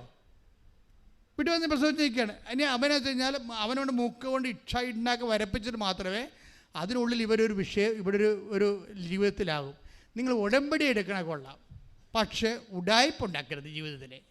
അതെന്താ കാര്യം വെച്ച് കഴിഞ്ഞാൽ ദൈവത്തിൻ്റെ അടുത്താണ് ഉടമ്പടി എടുക്കുന്നത്. അവിശ്വാസിയായ ഭർത്താവ് ഭാര്യ മുഖേന വിശുദ്ധീകരിക്കപ്പെടണം. അപ്പോൾ ചിലപ്പോൾ അവിശ്വാസമായ സാഹചര്യം നിങ്ങളെന്താ പറയണത്? ഞാനിവിടെ അവിടെ എൻ്റെ അച്ഛ ഒന്നും പറയണ്ട, അവിടെ പ്രാർത്ഥനയുമില്ല, പള്ളിയുമില്ല, പട്ടക്കാരനുമില്ല. ഞാൻ അപ്പോൾ നീ ഒരു അത്ഭുത നടത്തിയാ? അല്ല എന്താ വെച്ചാൽ ഇവിടെ പറയണാണേ അവരുടെ വാ പൊളിക്കണത് ഇവിടെ കഞ്ഞി കുടിക്കാനും ഭർത്താവിനെ ഇവിടെ കുറ്റം പറയാനും വേണ്ടി മാത്രമായിരിക്കും. എന്താ പ്രശ്നം വെച്ചാൽ അതായത് അവരെ കുറ്റം പറയുന്നവർ മരണം വരെ കുറ്റം പറഞ്ഞുകൊണ്ടേയിരിക്കും. അവർ ജന്മന കുറ്റവാളികളായതുകൊണ്ടാണ് അവർ കുറ്റം പറഞ്ഞുകൊണ്ടേയിരിക്കുന്നത്. അത് അവരെ തന്നെ മനസ്സിലാക്കിയിട്ട് വേണം ഉടമ്പടി ഇൻവെസ്റ്റ് ചെയ്യാൻ. കൈയടിച്ച് ശ്രദ്ധിക്കട്ടെ. ഹല്ലേലൂയ.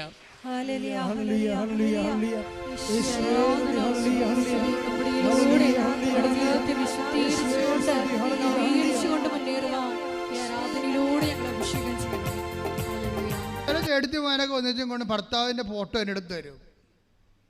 ഞാൻ എന്താ പരിപാടി? ഇയാൾ വേറെ പെണ്ണുങ്ങളുടെ കൂടെ നച്ചാന്ന് പറയുക. ഞാൻ അപ്പോൾ നിങ്ങൾ കണ്ടായിരുന്ന? കണ്ടില്ല, ആൾക്കാർ പറയണ്ടെന്ന്. അപ്പോൾ ഭർത്താവിൻ്റെ ഫോട്ടോയും പിടിച്ചിട്ട് വന്നിരിക്കുകയാണ്. ഞാൻ പറഞ്ഞ വയസ്സ് എത്ര ഉണ്ട്? വയസ്സ് 56. ആർക്ക്? അപ്പോൾ ഇവർക്ക് 56 വയസ്സുണ്ട്. അപ്പോൾ ഭർത്താവിന് എത്ര വയസ്സുണ്ടാവും? 60 വയസ്സെങ്കിലും ഉണ്ടാവും. ഞാൻ 60 വയസ്സുള്ള എവിടെയെങ്കിലും പോട്ടെ കേൾക്കുന്നത്. അതായത് ഈ വിഷയം സിമ്പിൾ എടുക്കണില്ല. ഇത് ഞാനങ്ങനെ ഓർക്കണം എന്താ വെച്ചാൽ ഇവർക്ക് ബേസിക്കായിട്ട് നിങ്ങൾക്കറിയാമല്ലോ, ഒരു അവിശ്വാസിയായ ഭർത്താവ് ആര് മുഖേന വിശുദ്ധീകരിക്കപ്പെടേണ്ടത്? ഭാര്യ മുഖേന. ഇത് ആദ്യം ഇവർ വിശുദ്ധിയോടെ ജീവിച്ചും കുഞ്ഞുങ്ങളുടെ മുമ്പിൽ വിശുദ്ധിയോടെ ജീവിച്ചും ആണ് ഈ മനുഷ്യനെ വീണ്ടെടുക്കേണ്ടത്. കാര്യം ചില ആൾക്കാർക്ക് ഭയങ്കര ചാബല്യമാണ്, ശാരീരിക ചാബല്യം ഭയങ്കരമാണ്. വേറെ കുഴപ്പമൊന്നുമില്ല, ഇങ്ങനെ ഒലിപ്പിച്ചുകൊണ്ടിരിക്കുക, അത്രേ ഉള്ളൂ, വേറെ ഉപദ്രവമൊന്നുമില്ല. അപ്പോൾ നിങ്ങൾ ഓർക്കും ഭയങ്കര പാർട്ടിയാണെന്ന് വിചാരിക്കും. ഒരു പാർട്ടിയോ അല്ല, അയാളൊരു ഭീരുവാണ്. നിങ്ങൾക്ക് അതിൻ്റെ ബോധമില്ലാത്തത് കൊണ്ടാണ് ഇവർ എല്ലാം തീർന്നെന്നും പറഞ്ഞുകൊണ്ട് നിങ്ങളെ വിട്ടെന്ന്. നിങ്ങളൊന്നും വിട്ടിട്ടില്ല. ആ പാർട്ടിക്ക് അങ്ങനെ ചാബല്യമുണ്ട്. നിങ്ങളെന്താ ചെയ്യേണ്ടത്? ഇത് അമ്മയെ കളത്തിലിറക്കണം. അമ്മ ഇത് ഞാൻ പിടിച്ച് നിങ്ങൾക്ക് പറ്റുമോ അയാൾ പോണവട്ടെല്ലാം പോകാൻ? ഇല്ല, പറ്റത്തില്ല. അയാളുടെ നമ്പരും വാങ്ങിച്ചുകൊണ്ടിരിക്കുകയാണ്. എന്നിട്ട് നമ്പർ മൊബൈൽ അടിച്ചു മാറ്റിക്കൊണ്ടിരിക്കുകയാണ്. അയാൾക്ക് വേറെ മൊബൈൽ, വീട്ടിൽ നിന്ന് നടക്കുമ്പോൾ മൊബൈൽ വേറെ ഉണ്ടാവും അയാൾക്ക്. എങ്ങനെ അറിയാൻ പറ്റും? ഇങ്ങനെയുള്ള ഇരുട്ട് കൊണ്ടൊന്നും ഊട്ടടക്കാനൊന്നും പറ്റത്തില്ല. മറിച്ച് മര്യാദക്ക് കർത്താവെ എന്തെങ്കിലും വഴിപ്പിശക് എൻ്റെ ഭർത്താവിനുണ്ടെങ്കിലെന്ന് പറയുമ്പോഴേ നിങ്ങൾ ദൈവതിരുസന്നിധിയിൽ ഒരു പ്രാർത്ഥന വെക്കുമ്പോൾ ആദ്യം പരിശുദ്ധാത്മാവ് നിങ്ങൾക്കുണ്ടാകണം. പരിശുദ്ധാത്മാവ് ഉണ്ടെങ്കിൽ ആ പ്രാർത്ഥന എവിടെയാണ് ചെയ്യേണ്ടതെന്ന് പറയും. നിങ്ങളിപ്പോൾ ഇപ്പോൾ അവിശ്വാസിയായ ഹസ്ബൻഡാണ്, അയാളെ തിരിച്ചു കൊണ്ടുവരാൻ വേണ്ടിയാണ് നിങ്ങൾ ഉടമ്പടി ചെയ്തിരിക്കുന്നത്. അപ്പോഴേ ആ പ്രാർത്ഥന എവിടെ വെക്കണത്? നിങ്ങൾ പറയണം, അയാൾ ഞാനുമായിട്ട് മാത്രമേ ബന്ധം പാടുള്ളൂ. ദാറ്റ്സ് ഓക്കെ, ഞാൻ എൻ്റെ ജീവിത പങ്കാളിയാണ്. നിങ്ങൾ അത് വെച്ച് ഇത് വർക്കൗട്ട് ചെയ്യത്തില്ല. നിങ്ങൾ എന്താ ചെയ്യേണ്ടത്?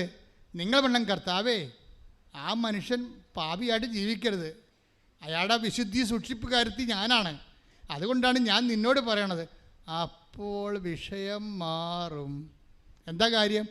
ദൈവത്തിന് ഗുണമുണ്ടാകുന്ന രീതിയിലാണ് നിൻ്റെ കുടുംബ പ്രശ്നങ്ങൾ നീ അവതരിപ്പിച്ചിരിക്കുന്നത്. പൊട്ടിക്കാളി നേരത്തെ ചെയ്തിരിക്കണത് എന്താണ്? അവൾക്ക് മാത്രം ഗുണമുണ്ടാകുന്ന രീതിയിലാണ് അവതരിപ്പിച്ചത്. അത് താമസിക്കും. എല്ലാ ഉടമ്പടി വിഷയങ്ങളിലും ഇതുകൊണ്ട് ദൈവത്തിന് എന്താണ് മെച്ചമെന്ന് നിങ്ങൾ ചിന്തിക്കണം. ശ്രദ്ധിക്കട്ടെ. ഹല്ലേലൂയ. ഉപദേശങ്ങൾ കേൾക്കുമ്പോഴുണ്ടാകുന്ന ഗുണം എന്താ അറിയാവോ? ഉപദേശം കേട്ട് കഴിഞ്ഞാൽ ജീർണത കുറയും നമുക്ക്. നിങ്ങൾ ഉപദേശം കേൾക്കുമ്പോഴും നിങ്ങൾ ഉപദേശത്തിൻ്റെ ഗുണം അതാണ്, ജീർണത കുറയും ജീവിതത്തിൽ. ഇപ്പം തന്നെ ഉദാഹരണത്തിന് നമുക്ക് സങ്കീർത്തനം എടുത്തേ. സങ്കീർത്തനം 16:7 മുതൽ.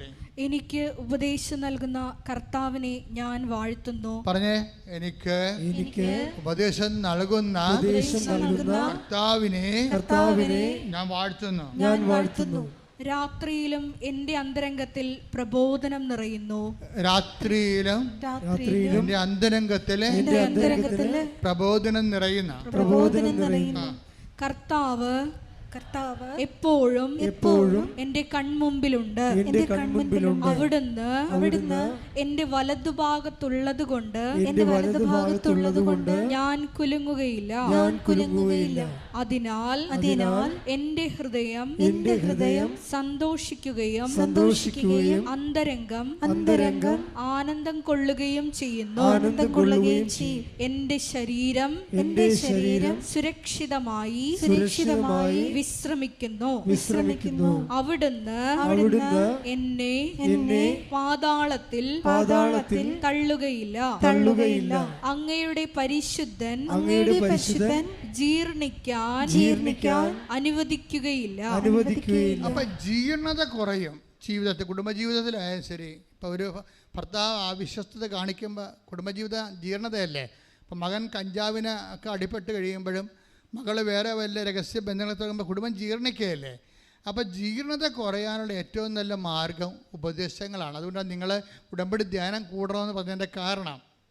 ഉടമ്പടി ധ്യാനങ്ങൾ കൂടുകയും വചനങ്ങൾ കേൾക്കുകയും ചെയ്യുമ്പോൾ അത് നിങ്ങൾ വ്യക്തിപരമായ ജീർണതയും കുടുംബപരമായ ജീർണതയും കുറഞ്ഞിരിക്കും. ഇപ്പോൾ ഇനിയിപ്പോൾ നിങ്ങൾ അകപ്പെടാൻ പോകുകയാണെങ്കിൽ പോലും നിങ്ങളുടെ ദൈവം നിങ്ങളുടെ എന്താ പറയണത്, അവിടുന്ന് എന്നെ പാതാളത്തിൽ തള്ളുകയും. ഇപ്പം നമ്മുടെ ഈ പ്രിയ വയനാട് അവരുടെ സാക്ഷ്യം തന്നെ നോക്കിയേ. അവർ ഇപ്പം ഈ അവരുടെ വീട്ടിൽ ഭർത്താവിൻ്റെ വീട്ടിൽ അവർക്ക് തോന്നുന്നതാണോ സത്യമാണോ എന്നറിയത്തില്ല, അവർ ഒറ്റപ്പെടുന്ന പോലെ തോന്നി.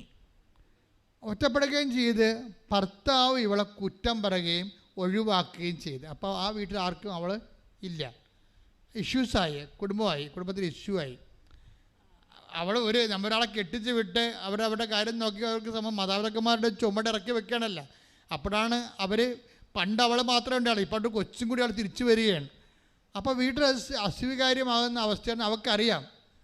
ആത്മഹത്യ ചെയ്യാൻ വേണ്ടി എല്ലാം ഒരുക്കി വെച്ചിട്ട് കുഞ്ഞിനെയും കൊല്ലാൻ നോക്കും. ഡിപ്രഷനൊക്കെ വന്നുള്ള പ്രശ്നം അതാണ്. എന്നിട്ട് ഇവൾ കരഞ്ഞുകൊണ്ട് ആരും അവൾക്കില്ല, വീട്ടുകാരുമില്ല, കെട്ടിച്ച വീട്ടുകാരുമില്ല, എല്ലാം പെട്ടെന്ന് എല്ലാം തീർന്ന് ഇവൾക്ക് ജീവിതമില്ലെന്ന് കണ്ടപ്പോൾ ഇവർ അന്ന് മരിക്കുകയാണ്. അപ്പം ആ മരിക്കണ മുമ്പ് ഇവൾ കുഞ്ഞിന് ഉമ്മ വെക്കും. കുഞ്ഞിനെ ഉമ്മ വെക്കുമ്പോൾ കുഞ്ഞ് ഈ തലയുടെ താഴെ നിന്ന് കൃപാസനം പത്രം എടുത്ത് അമ്മക്ക് കൊടുക്കും. 2 വയസ്സേ ഉള്ളെന്ന് ഓർക്കണം. എന്നിട്ട് കുഞ്ഞ് ഉറങ്ങിപ്പോകുമ്പോൾ ആ അമ്മ കുഞ്ഞ് ഉറങ്ങണതേ ദൈവം ഒരാളെ ജീർണിക്കണ്ട, എൻ്റെ നിർമ്മലൻ ജീർണിക്കാൻ അനുവദിക്കുകയില്ല. അതാണ് ജീർണിക്കാൻ പോകുമ്പോൾ ദൈവം സംരക്ഷിക്കേണ്ട. ഇത്രയും നാൾ അവളുടെ തിരക്കപ്പാകത്ത് കൊന്തയും ബൈബിളും വെച്ചുകൊണ്ടിരുന്ന ദൈവത്തിനൊരു നന്ദിയുണ്ട് അവളോട്. അവളെ നശിക്കാൻ ദൈവം അനുവദിക്കണില്ല. ഭർത്താവ് ഉപേക്ഷിച്ചാലും നിൻ്റെ വീട്ടുകാർ നിൻ്റെ അപ്പനും അമ്മയും ഉപേക്ഷിച്ചാലും ഞാൻ നിന്നെ ഉപേക്ഷിക്കത്തില്ലെന്ന് കർത്താവിൻ്റെ വാഗ്ദാനമാണ്. കൈയടിച്ച് ശ്രദ്ധിക്കട്ടെ. ഹല്ലേലൂയ.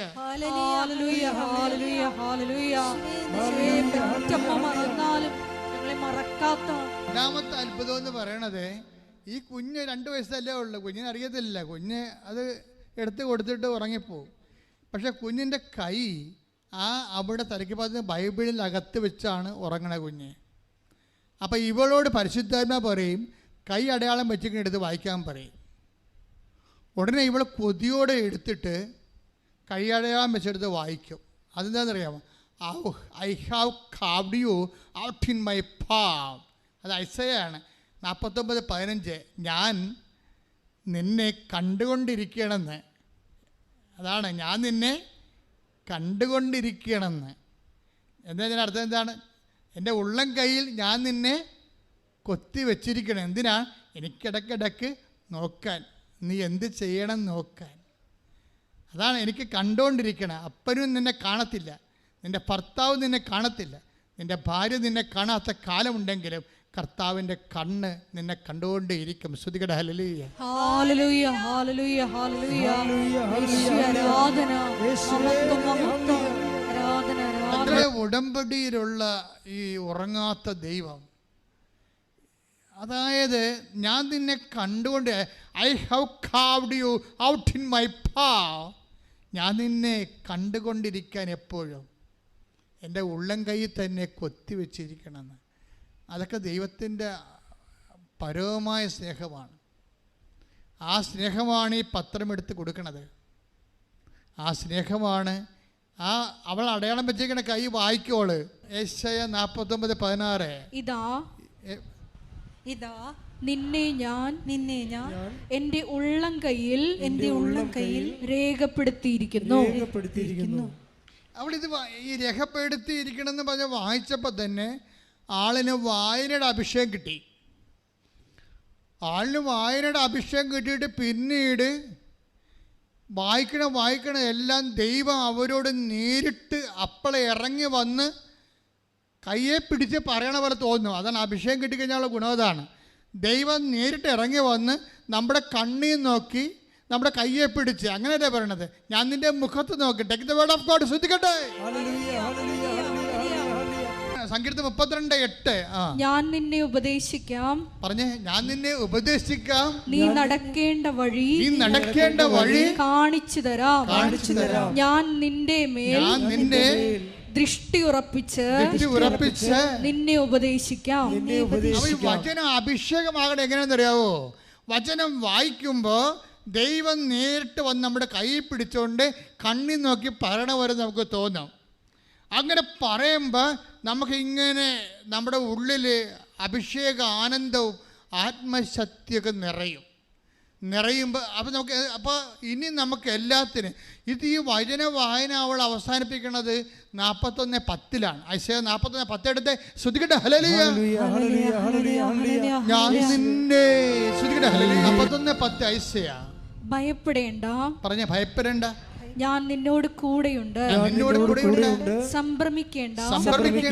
ഞാനാണ് നിന്റെ ദൈവം. ഭയപ്പെടേണ്ട.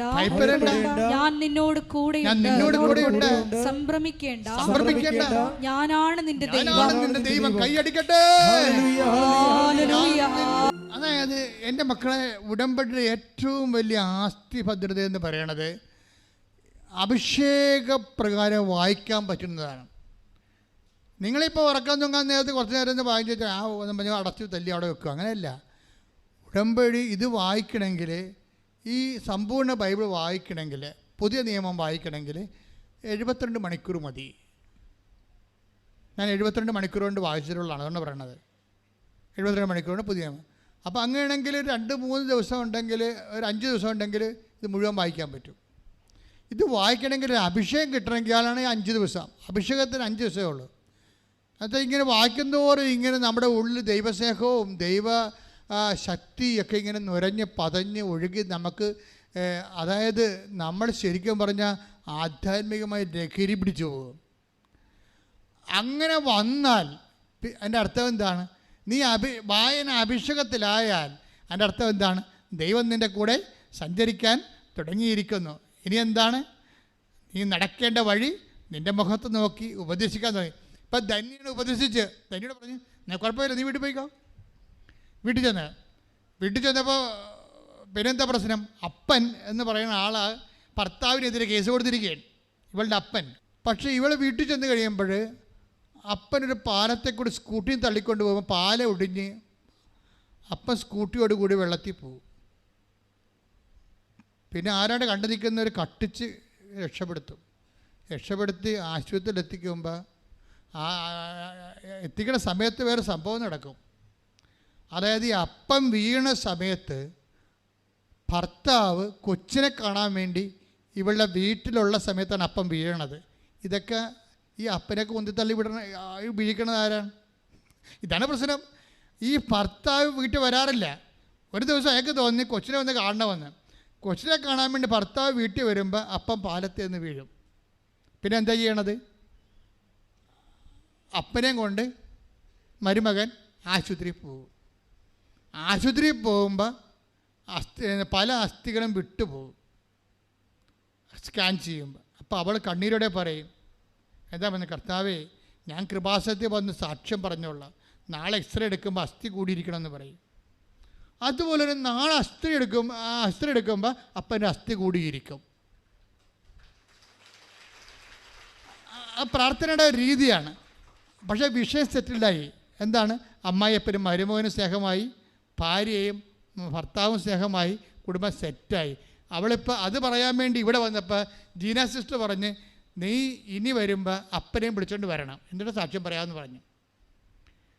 അപ്പനെയും പിടിച്ചോണ്ട് വരികയല്ല, നീ വിസായും കൊണ്ട് വരണമെന്ന് പറഞ്ഞേ, വിദേശത്തേക്കുള്ള. അപ്പോൾ പറഞ്ഞു, ഞാൻ അപേക്ഷ പോലും കൊടുത്തില്ല, ഞാൻ വിസായും കൊണ്ട് വരണത്. സിസ്റ്റർ പറയാം, നീ പോയി വാന്ന് പറയും. പക്ഷെ അവൾ ഇന്നലെ വന്നപ്പോൾ അവളുടെ വിസയുടെ പ്രോസസ്സിങ് എല്ലാം കഴിഞ്ഞിരിക്കണം, അപ്പനെയും കൊണ്ട് വന്നിരിക്കണം സാക്ഷ്യം പറയാം. Hallelujah, hallelujah. ഒരു ദിവസം രാത്രി മരിക്കാൻ പോയവളാണ് ഇവളല്ലേ. ആ കുഞ്ഞിൻ്റെ കൈ കൊണ്ട് കർത്താവ് അവളെ തൊട്ട്, നിൻ്റെ കർത്താവ് ഉണർന്നിരിക്കുന്നു, ഇസ്രായേലിൻ്റെ ദൈവം മയങ്ങുകയില്ല, ഉറങ്ങുകയില്ല. ശ്രുതിക്കട്ടെ ഹല്ലേലൂയ. 121:4 ഇസ്രായേലിന്റെ പരിപാലകൻ മയങ്ങുകയില്ല, ഉറങ്ങുകയുമില്ല. Praise the lord. എന്ന് പറഞ്ഞ ഇസ്രായേലിന്റെ പരിപാലകൻ മയങ്ങുകയില്ല, ഉറങ്ങുകയുമില്ല. അപ്പൊ I have carved you out in my palm എന്ന് പറഞ്ഞല്ലേ, ഞാൻ നിന്നെ ഉള്ളം കയ്യിൽ കൊത്തിവെച്ചിരിക്കുന്ന ദൈവം, നിന്നെ അവൻ്റെ ഉള്ളം കയ്യിൽ കൊത്തിവെച്ചിരിക്കുന്ന ദൈവത്തിൻ്റെ സ്വഭാവം എന്താണ്? അവൻ നിന്നെ നോക്കിക്കൊണ്ടിരിക്കുകയാണ്, അവൻ്റെ കൺപോളകളിൽ ഉറക്കമില്ല, നിന്നെ കണ്ടുകൊണ്ടിരിക്കുന്നു, നീ ഇരിക്കുന്നത് കാണുന്നു, ചെയ്യുന്നത് കാണുന്നു, 130 സങ്കീർത്തനം വായിച്ച ശ്രുതിക്കട്ടെ ഹല്ലേലൂയ, ശ്രുതിക്കട്ടെ ഹല്ലേലൂയ.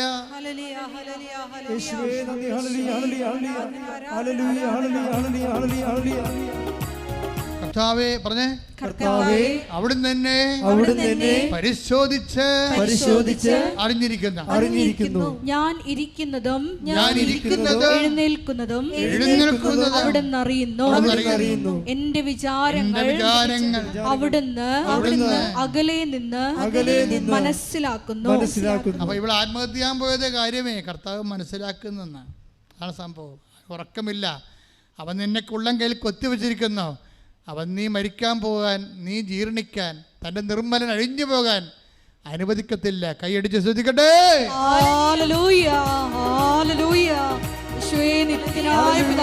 അതായത് ഈച്ച് ആൻഡ് എവരിത്തിങ്.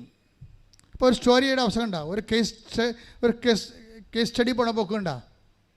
എങ്ങനെയാണ് ജീർണിച്ചു പോകുന്ന പാതാളത്തിൽ തള്ളുകയില്ലെന്ന് പറഞ്ഞില്ലേ, തൻ്റെ നിർമ്മലൻ അഴിഞ്ഞു പോകാൻ അനുവദിക്കത്തില്ല എന്ന് പറഞ്ഞവരെ ആ മരണത്തിൽ നിന്ന് പൊക്കിക്കൊണ്ട് വന്നിട്ട് ഉയർത്തിക്കൊണ്ടുപോണ പോക്ക് കണ്ടില്ലേ. കുടുംബത്തെ റീസെറ്റ് ചെയ്തു, ഭൗതിക ജീവിതം സെറ്റ് ചെയ്ത്, ജോലി റീസെറ്റ് ചെയ്ത്, കുടുംബത്തിലുള്ള മാനസിക ഐക്യം റീസെറ്റ് ചെയ്ത്, ദൈവം എല്ലാം റീസെറ്റ് ചെയ്യാം.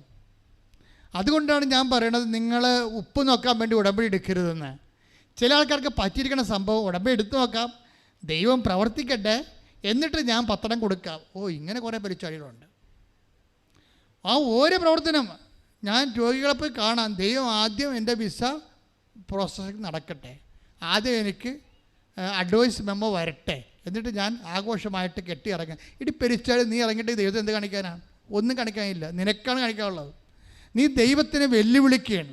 നിൻ്റെ അല്പവിശ്വാസം കൊണ്ടും നിൻ്റെ തരികിട വിശ്വാസം കൊണ്ടും ദൈവത്തെ നീ വെല്ലുവിളിക്കുകയാണ്. അത് നിനക്ക് പണി വരും. അല്ല, ദൈവം ആദ്യം പ്രവർത്തിക്കട്ടെ, അത് കഴിഞ്ഞിട്ട് ഞാൻ പത്രം കൊടുക്കാം. ദൈവം ആദ്യം പ്രവർത്തിക്കട്ടെ, ഞാൻ രോഗികൾക്ക് ഞാൻ കുടമ്പടി എടുത്തപ്പോൾ തന്നെ എനിക്ക് എനിക്ക് ആലപ്പുഴ പോയപ്പോൾ തന്നെ ബസ് കാശ് കുറച്ചായി. ഇനിയിപ്പോൾ ഞാനിപ്പോൾ രോഗികൾക്ക് കയ്യിൽ നിന്ന് കാശ് കൊടുക്കണം. അപ്പോൾ ദൈവത്തെ അവൾ ചെയ്യുന്ന നക്കാപ്പിച്ച ധർമ്മപ്രവർത്തനങ്ങൾ കൊണ്ട് ദൈവത്തെ അളന്ന് നോക്കും. നീ ദൈവത്തെ അളന്ന് നോക്കിയവരാണെങ്കിൽ താങ്ങത്തില്ല കേട്ടോ, ദൈവം തിരിച്ചളന്നാൽ. അതാ പലർക്കും പറ്റിയിരിക്കണത്. ദൈവത്തെ അളന്ന് നോക്കിയാണ്. നിങ്ങൾ നക്കാപ്പിച്ച നീ എന്താ പറയണത്? ഞാൻ രോഗികളെ കണ്ടില്ലേ, ഞാൻ ഉടമ്പടി എടുത്തിട്ട് പ്രേക്ഷിത പ്രവർത്തനം ചെയ്തില്ലേ എന്ന് പറഞ്ഞുകൊണ്ട് നീ ചെയ്തിരിക്കുന്ന കുഞ്ഞു കുഞ്ഞു കാര്യങ്ങൾ നിൻ്റെ കൈ തന്നെ പൊങ്ങണ ദൈവം അനുഭവിച്ചിട്ടാണ്. അറിയാവോ എത്ര പേരാണ് എൻ്റെ അടുത്ത് വന്നെന്നറിയാവോ കൈ പൊങ്ങണില്ലെന്നും പറഞ്ഞുകൊണ്ട്. അപ്പോൾ കൈ പൊങ്ങണുണ്ടെങ്കിൽ നീ ഹല്ലേലൂയ പറയണ്ടേ കൈ പൊക്കി? അപ്പോൾ അതിനെ നീ നാക്ക് കൊണ്ട് സംസാരിക്കാൻ പറ്റുന്നുണ്ടെങ്കിൽ അത് തന്നെ ഏറ്റവും വലിയ അനുഗ്രഹമല്ലേ? പിന്നെ അല്ലേ നമുക്ക് വന്നിട്ട് ഓരോ മനുഷ്യരും ഉടമ്പടി എടുക്കണത് കൈ പൊങ്ങണില്ല, കാല് പൊങ്ങണില്ല, നാക്ക് പൊങ്ങണില്ലെന്നല്ലേ പറയണഞ്ഞാൽ ഉടമ്പടി എടുക്കണത്. ഇതെല്ലാം ഉള്ള നീ ഇരട്ടി പ്രാവശ്യമായിട്ട് കർത്താവിനെ സ്തുതിക്കേണ്ട ആളാണ്. പ്രാർത്ഥിക്കുക, കർത്താവായ ദൈവമേ, നല്ലപ്പം നിന്നെ സ്തുതിക്കാനും നിന്നോട് പദം പറയാതെ എനിക്ക് പ്രേക്ഷിത വേല ചെയ്യാനും ഒന്നും ആവശ്യപ്പെടാതെ അങ്ങോട്ട് സമർപ്പിച്ചുകൊണ്ട് എന്റെ സ്വന്തം ദൈവവേദലായി എന്റെ ഭൂമിയിൽ മഹത്വപ്പെടുത്തിക്കൊണ്ട് എനിക്ക് ഉടമ്പടി പൂർത്തിയാക്കാൻ എന്നെ അഭിഷേകം ചെയ്യണമേ. ശ്രദ്ധിക്കട്ടെ,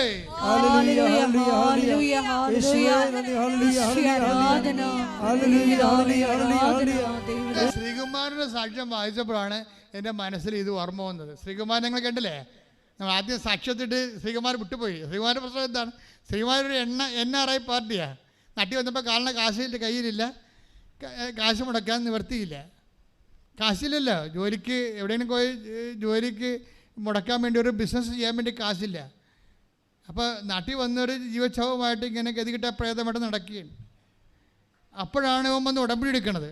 ഉടമ്പടി എടുത്തപ്പോൾ അവന് തോന്നി സർക്കാരിൻ്റെ ജോലിയില്ലേ, സർക്കാരിൻ്റെ ഈ PWD വർക്കില്ലേ, അതിൻ്റെ കോൺട്രാക്റ്റ് എടുക്കാമെന്ന് പറഞ്ഞു. പക്ഷേ അതിന് രജിസ്ട്രേഷൻ നടത്തണം. അപ്പോൾ അതിന് ബാങ്ക് ബാലൻസ് ഉണ്ടാകണം. ഉടനെ ശ്രീകുമാർ ഉടമ്പടി എടുത്തും ബാങ്കിൽ ചെന്നു പറയണേ, സാറേ എനിക്ക് കോൺട്രാക്റ്റ് വർക്ക് ചെയ്യണം, PWD എനിക്ക് കുറച്ച് പൈസ അനുവദിക്കണം എന്ന് പറയും. അപ്പോൾ പറഞ്ഞു, നിങ്ങൾക്ക് ആസ്തികളില്ലല്ലോ, നിങ്ങളുടെ അക്കൗണ്ട് തന്നെ NRI കാലത്ത് പോലും നിങ്ങൾ മര്യാദക്ക് കീപ്പ് ചെയ്തിട്ടില്ല, അതുകൊണ്ട് തരാൻ നിവർത്തിയില്ല. എന്നാലും നിങ്ങളൊരു NRI അല്ലേ, ഞാനത് പൈസ ഇട്ട് തരാമെന്ന് പറഞ്ഞു. അതൊക്കെ ഒരു 50,000 ഇട്ട് കൊടുത്തു ബാങ്കുകാരൻ 50,000 ഇട്ട് കൊടുത്തു വെച്ചും പുള്ളി പോയൊരു കോൺട്രാക്റ്റ് വർക്ക് എടുത്ത് PWDയുടെ. അതെടുത്തപ്പോൾ എന്നാ പറ്റി? സർക്കാരിന് സുപ്രീം കോടതിയുടെ വിലക്ക്. കാശില്ലാത്ത സർക്കാർ സുപ്രീം കോടതി പോയിരിക്കണല്ലോ. സുപ്രീം കോടതി പോലും ചോദിച്ചില്ലേ സർക്കാരിനോട്, കാശ് എങ്ങനെയാണ് ഇങ്ങനെ കാശ് എങ്ങനെയാണ് ഇങ്ങനെ കടമായി പോയെന്ന് ചോദിച്ചില്ലേ? അപ്പോൾ ചോദിച്ചില്ലെങ്കിലും പൈസ ഇല്ലല്ലോ, ഇലക്ഷൻ കഴിയാതെ സർക്കാരിൻ്റെ ഈ കാശ് കിട്ടത്തില്ല. അപ്പോൾ കാശ് കിട്ടാതിരിക്കുമ്പോൾ അത് എല്ലാ PWDക്കാർക്കും അറിയാം, സർക്കാരിൽ നിന്ന് കോൺട്രാക്റ്റ് വർക്ക് ചെയ്ത് എല്ലാവർക്കും അറിയാം, പൈസ ഇല്ല. അപ്പം പക്ഷേ ശ്രീകുമാരനെ സംബന്ധിച്ചിടത്തോളം ഈ പൈസ കിട്ടാതെ, ചെയ്ത വർക്കിൻ്റെ പൈസ കിട്ടാതെ ഇനി മുന്നോട്ട് പോകാൻ പറ്റത്തില്ല. ശ്രീകുമാർ അമ്മയോട് വന്നത്, അമ്മേ സർക്കാരിൻ്റെ കയ്യിലെ കാശ്, സർക്കാരാണെങ്കിൽ ബാങ്ക്രപ്റ്റാണ്, ട്രഷറി ബാനായിട്ട് ഇരിക്കുകയാണ് എന്ന് പറഞ്ഞു. അപ്പോൾ അമ്മ പറയും, നിനക്ക് മാത്രം തരാൻ വേണ്ടി ഞാൻ പറഞ്ഞിട്ടുണ്ടെന്ന് പറഞ്ഞു. അതെന്താ പറയണത്? ശ്രീകുമാറിന് മാത്രം ബില്ല് പാസ്സായി, വേറെ ആർക്കും ബില്ല് പാസ്സായിട്ടില്ല. അതാണ് ഉടമ്പടി എന്ന് പറയണത്. ശ്രീകുമാരന് മാത്രം ബില്ല് പാസ്സായി. ഞാനത് കേട്ടപ്പോൾ എൻ്റെ മനസ്സിൽ തോന്നിയത് വല്ലാത്ത സംഭവമായി പോയില്ലാന്ന്. അവൻ്റെ എത്രയോ എനിക്കറിയാം, കാര്യം എൻ്റെ അടുത്ത് എല്ലാ PWDക്കാരും വരണതല്ലേ. അപ്പോൾ ഇവനെന്ന് പറഞ്ഞത് ഞങ്ങളുടെ ഉടമ്പടി ചെയ്തിരിക്കുകയാണ്. അതാണ് ഈ ഉടമ്പടി ചെയ്യുമ്പോഴും ശ്രദ്ധിക്കണം. അതായത് അച്ഛനെ കണ്ട് അങ്ങനെയല്ല. ഇതൊക്കെ എന്ന് പറയുന്നത് അറ്റ കൈയാണ്. ദൈവത്തിൻ്റെ അടുത്താണ് നമ്മൾ മാതാവിൻ്റെ അടുത്ത് വരുമ്പോൾ ദൈവം ഏൽപ്പിച്ച ആളിൻ്റെ അടുത്ത് നിൻ്റെ ഓഹരി ദൈവത്തോട് ചോദിക്കുമ്പോൾ ദൈവം നിന്നോട് എന്താ പറയണത്? അത് അമ്മയെ ഏൽപ്പിച്ചിട്ട് പറയും. ഈ വീഞ്ഞും ഒക്കെ ഇല്ലാത്തപ്പോഴൊക്കെ ഉണ്ടാക്കണതും ഭക്ഷണം ഇല്ലാത്തപ്പോൾ ഉണ്ടാക്കണതും ജോലി ഇല്ലാത്തപ്പോൾ ഉണ്ടാക്കണതൊക്കെ അമ്മയുടെ ഡിപ്പാർട്ട്മെൻറ്റാണ്. അമ്മ ഏൽപ്പിച്ചിട്ടുണ്ടെന്നറിയാം. നീ ബൈബിളിൽ വചനമല്ല വായിക്കണമെന്ന് ചോദിക്കുമോ? അപ്പോൾ നീ ഉടമ്പടിയിൽ എടുത്തിരിക്കണത്. അപ്പോൾ ശ്രീകുമാർ വന്ന് അമ്മയോട് പറയും, എൻ്റെ ബില്ല് പാസ്സായില്ലേ? ആർക്കും പാസ്സായിട്ടില്ല, പക്ഷേ എന്ന് പറഞ്ഞിട്ട് എന്ത് ചെയ്യും? എൻ്റെ കടക്കാരിക്ക് മുന്നോട്ട് പോകാൻ പറ്റണില്ലെന്ന് പറയുമ്പോൾ അവൻ്റെ ബില്ല് അങ്ങോട്ട് പാസ്സാക്കി കൊടുക്കും. നമ്മളെന്ന പ്രശ്നത്തിൽ നമ്മൾ ഉടമ്പടി എടുക്കുമ്പോൾ തന്നെ ഓർക്കുക, ഇതുപോലെ ശ്രീകുമാരന്മാരൊക്കെ നമ്മുടെ കൂടെ ഉണ്ടെങ്കിൽ അവന്മാരെ അനുഗ്രഹം അടിച്ചു മാറ്റും. എന്താ കാര്യം വെച്ച് കഴിഞ്ഞാൽ അവരത് അതിൻ്റെ കുറിഞ്ഞിക്കാണ് തീ കൊടുക്കണത്. അവർക്ക് കമ്മ്യൂണിക്കേഷൻ ഉണ്ട് ദൈവമായിട്ട്. ഇവിടെ നീ ക്രിസ്ത്യാനിയാണോ അല്ലെങ്കിൽ ക്രിസ്ത്യാനി അല്ലേ എന്നല്ല പ്രശ്നം. ഉടമ്പടി നീ എന്താ ഇൻവെസ്റ്റ് ചെയ്തിരിക്കണമെന്നാണ് പ്രശ്നം. ദൈവം സത്യസന്ധനായതുകൊണ്ട് ദൈവം ജാതി മതം നോക്കത്തില്ല. അവന് വിശ്വാസമുണ്ടോ ദൈവസ്നേഹമുണ്ടോ അവൻ്റെ ഉടമ്പടി ഓക്കെ ആണോ എന്ന് നോക്കും. അപ്പോൾ അവിടെ അങ്ങോട്ട് ശരിയിട്ട് കൊടുക്കും. അതെല്ലാവരും മനസ്സിലാക്കണം. അതായത് ഉടമ്പടി ചെയ്യുമ്പോൾ സത്യസന്ധമായിരിക്കണം, കറക്റ്റായിരിക്കണം. പ്രാർത്ഥന പോലും ഒരു സ്നേഹത്തിൻ്റെ ബേസിലായിരിക്കണം പ്രാർത്ഥിക്കേണ്ടത്. ഒരു സ്നേഹത്തിൻ്റെ ബേസിലേ ദൈവത്തിൻ്റെ മുമ്പിൽ വരുമ്പോൾ അപ്പം നമുക്കത് മനസ്സിലാകും. പ്രാർത്ഥന കഴിയുമ്പോൾ നിനക്ക് മനസ്സിലാക്കണം ദൈവം സ്നേഹമാണെന്ന്. അപ്പോഴാണ് പ്രാർത്ഥന നീ ചെയ്തത് പ്രാർത്ഥനയാണോ എന്ന് നമുക്ക് നിനക്ക് മനസ്സിലാകണം. ഒരു പ്രാർത്ഥന കഴിയുമ്പോൾ നിൻ്റെ മനസ്സിൽ മനസ്സിലാക്കണം ദൈവം സ്നേഹമാണെന്ന്. അപ്പോഴാണ് നിൻ്റെ പ്രാർത്ഥനയാണോ എന്ന് ദൈവം മനസ്സിലാക്കുന്നത്. അതാണ് ഇത്. കാരണം സ്നേഹത്തിലേ പ്രാർത്ഥിക്കാൻ പറ്റത്തുള്ളൂ. അല്ല താത്വികവുമായിട്ടും സാങ്കേതികമായിട്ടും ഡിമാൻഡ് വെച്ച് നമുക്കൊന്നും ചെയ്യാൻ പറ്റത്തില്ല. അപ്പം അതുകൊണ്ട് ഈ വിഷയത്തിൽ കുറച്ച് നമ്മൾ സൂക്ഷ്മത ഉണ്ടാകണത് നല്ലതാണ്. ഞാനെന്താ ശ്രീകുമാരൻ്റെ സാക്ഷ്യം കേട്ടപ്പോഴേ അത് കാര്യം അവന് ബില്ല് പാസ്സാക്കാൻ കാരണം എന്താണെന്നറിയാവോ? രാജാക്കന്മാരെ കൊണ്ട് വളർത്തുമെന്ന് ദൈവം പറഞ്ഞിട്ടുണ്ട്. സർക്കാരിനെ കൊണ്ട് നമ്മളെ വളർത്തുമെന്നേ. അത് ഉടമ്പടിയിലുള്ളതാണ്. യെശയ്യാ 49:23 രാജാക്കന്മാർ നിന്റെ വളർത്തുപിതാക്കന്മാരും സർക്കാരും നിന്റെ വളർത്തുപിതാക്കന്മാരും രാജ്ഞിമാർ വളർത്തമ്മമാരും ആയിരിക്കും. അതാണ് സർക്കാരുമായിട്ടുള്ള ബന്ധത്തിൽ പോലും നിന്നെ വളർത്താനുള്ള നടപടിക്രമങ്ങൾ ദൈവം ക്രമീകരിച്ചിട്ടുണ്ട്. അത് വാഗ്ദാനത്തിൻ്റെ ഭാഗമാണ്, ഉടമ്പടിയുടെ ഭാഗമാണ്. ശ്രദ്ധിക്കട്ടെ. ഹല്ലേലൂയ. മക്കളെ, കൈകൾ നെഞ്ചത്ത് വെക്കുക. ഓൺലൈനിലുള്ളവർ കൈ നെഞ്ചത്ത് വെക്കുക. അച്ഛൻ ഈശോനാമത്തിൽ അമ്മയുടെ മധ്യസ്ഥതയിൽ പ്രാർത്ഥിക്കാൻ തുടങ്ങുന്നു. കർത്താവിൻ്റെ അടിപ്പിടേണ്ട വൈദ്യാഘാതം പോലെ ദൈവികമായ ശക്തി നിങ്ങൾക്ക് ആവശ്യത്തെ കൊണ്ട് ആന്തരികവും ബാഹ്യവുമായ സൗഖ്യം നൽകുന്ന ദൈവിക നിമിഷങ്ങൾക്കായി സ്തുതിക്കട്ടെ. ഹല്ലേലൂയ. കർത്താവിൻ്റെ ഉന്നതമായ നാമത്തിനെ സ്വസ്ഥം ചെയ്യുന്നു. കർത്താവേ, നിന്റെ വിശുദ്ധ പൗരോഹിത്യത്തെ മഹത്വപ്പെടുത്തണമേ. കർത്താവേ, സഭയിലുള്ള സാന്നിധ്യം പ്രകടമാക്കണമേ. അമ്മേ, പരിശുദ്ധമേ, ദൈവമാതാവേ, കൃപാസാൽത്താരെ ജീവനോടെ പ്രത്യക്ഷപ്പെട്ട പരിശുദ്ധ അമ്മയുടെ മാധ്യസ്ഥത്തിൽ ഈ ആൾത്താറയിൽ നടന്ന 10,000-കണക്കിന് ആരാധനയുടെ ശക്തിയാൽ മാർഗരോഗങ്ങൾ, തീരാവേദികൾ, ജീവദുരിതങ്ങൾ, ഉച്ച മുതൽ ഉള്ളംകാല് വരെ എല്ലാ കോശങ്ങളും പേശികളും സന്ധിബന്ധങ്ങളും മാംസപേശികളും രക്തഞരമ്പുകളിലും ആന്തരിക കോശങ്ങളും എല്ലാം യേശു ക്രിസ്തുവിന്റെ നാമത്തിൽ സൗഖ്യം പ്രാപിക്കട്ടെ. ശ്രദ്ധിക്കട്ടെ.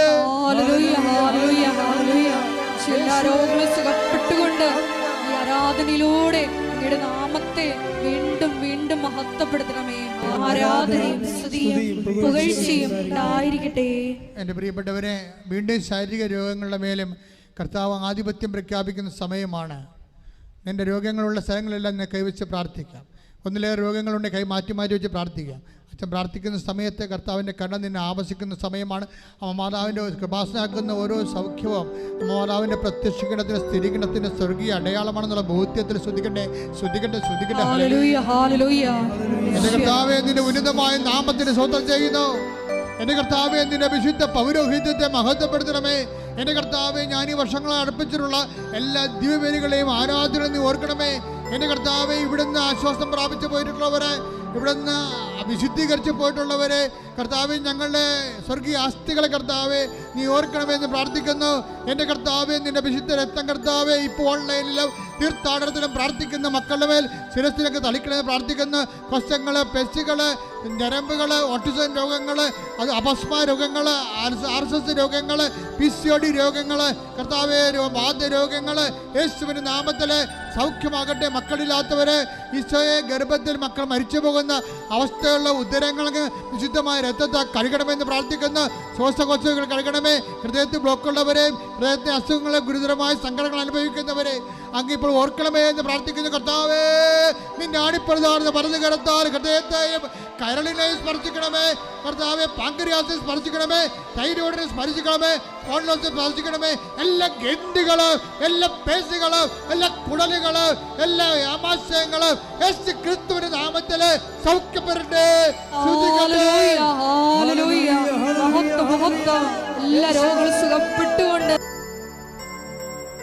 പഠനത്തിന്റെ പരീക്ഷകൾ എഴുതിയിട്ട് റിസൾട്ടിന് വേണ്ടി കാത്തിരിക്കുന്നവരെ ഇപ്പോൾ നെഞ്ചത്ത് വെച്ച് കൈവച്ച് പ്രാർത്ഥിക്കേണ്ടതാണ്.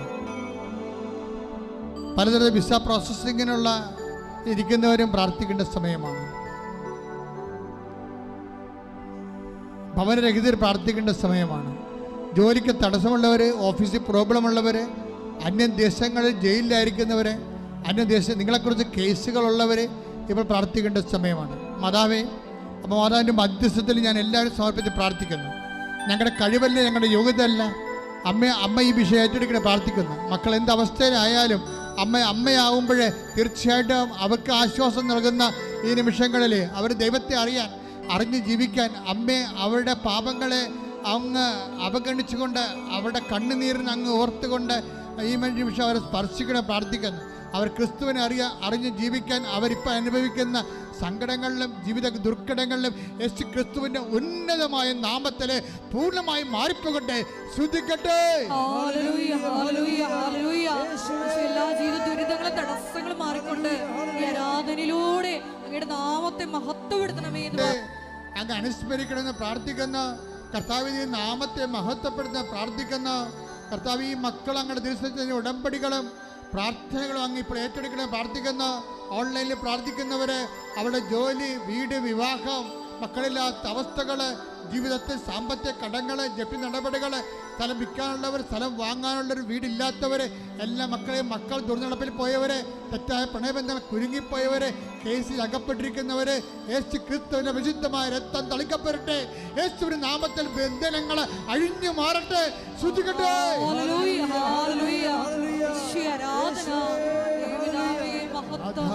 വേണ്ടി പ്രാർത്ഥിക്കുക. കൃപാസന വന്നിറങ്ങുന്നവരെല്ലാം അപകടമില്ലാതെ പോകാൻ, സ്വസ്ഥവും സമാധാനം സുരക്ഷിതമായിട്ട് പോകാൻ വേണ്ടി പ്രാർത്ഥിക്കുക. ഈ ആഴ്ചത്തെ യാത്രകൾ, നിങ്ങളുടെ യാത്രകളെ സംബന്ധിച്ച് പ്രാർത്ഥിക്കുക. നിങ്ങളുടെ സംരംഭങ്ങളെ സംബന്ധിച്ച് പ്രാർത്ഥിക്കുക. നിങ്ങൾ കണ്ടുമുട്ടുന്ന വ്യക്തികളെ, ഇടപെടുന്ന സ്ഥാപനങ്ങളെ സംബന്ധിച്ച് പ്രാർത്ഥിക്കുക. എഴുതുന്ന പരീക്ഷകളെ സംബന്ധിച്ച് പ്രാർത്ഥിക്കുക. പഠിക്കുന്ന വിഷയങ്ങൾ, പ്രമാണങ്ങൾ, പട്ടയങ്ങൾ, എന്തെല്ലാം വിഷയങ്ങൾക്ക് നിന്ന് അപേക്ഷകൾ പൂരിപ്പിക്കുന്നുവോ അതെല്ലാം പരിശുദ്ധാത്മ നിറയാൻ വേണ്ടി പ്രാർത്ഥിക്കുക. വ്യത്യസ്തങ്ങളായ ഡേറ്റുകൾ, നിങ്ങൾ കാത്തിരിക്കുന്ന ഡേറ്റുകൾ, ചെയ്യാൻ പോകുന്ന ഡേറ്റുകൾ, യാത്രയുടെ ഡേറ്റുകൾ സമയത്തിൻ്റെ അധിപതിയായ മാതാവിൻ്റെ മധ്യസ്ഥതയ്ക്ക് വേണ്ടി സമർപ്പിക്കട്ടെ. ശ്രദ്ധിക്കട്ടെ.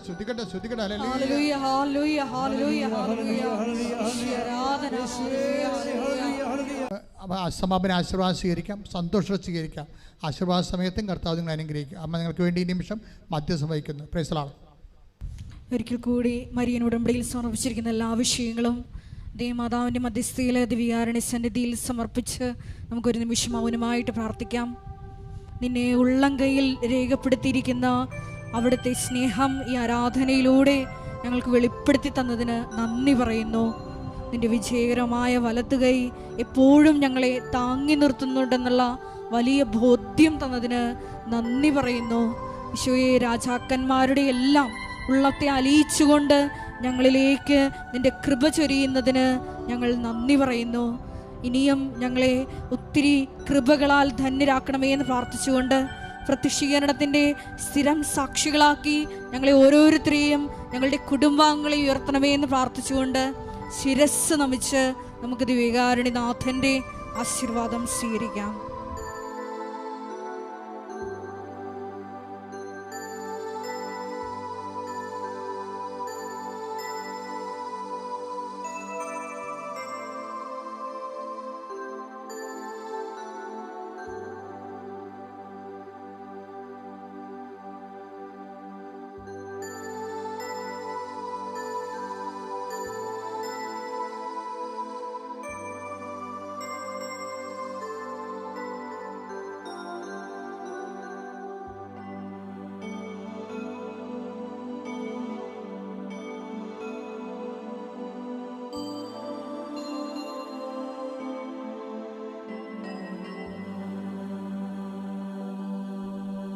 പരിശുദ്ധ പരമമാ ദിവ്യകാരുണ്യമേ, എന്നുമെന്നും അങ്ങേയ്ക്കാരാധന. പരിശുദ്ധ പരമമാ ദിവ്യകാരുണ്യമേ, എന്നുമെന്നും അങ്ങേയ്ക്കാരാധന. പരിശുദ്ധ പരമമാ ദിവ്യകാരുണ്യമേ,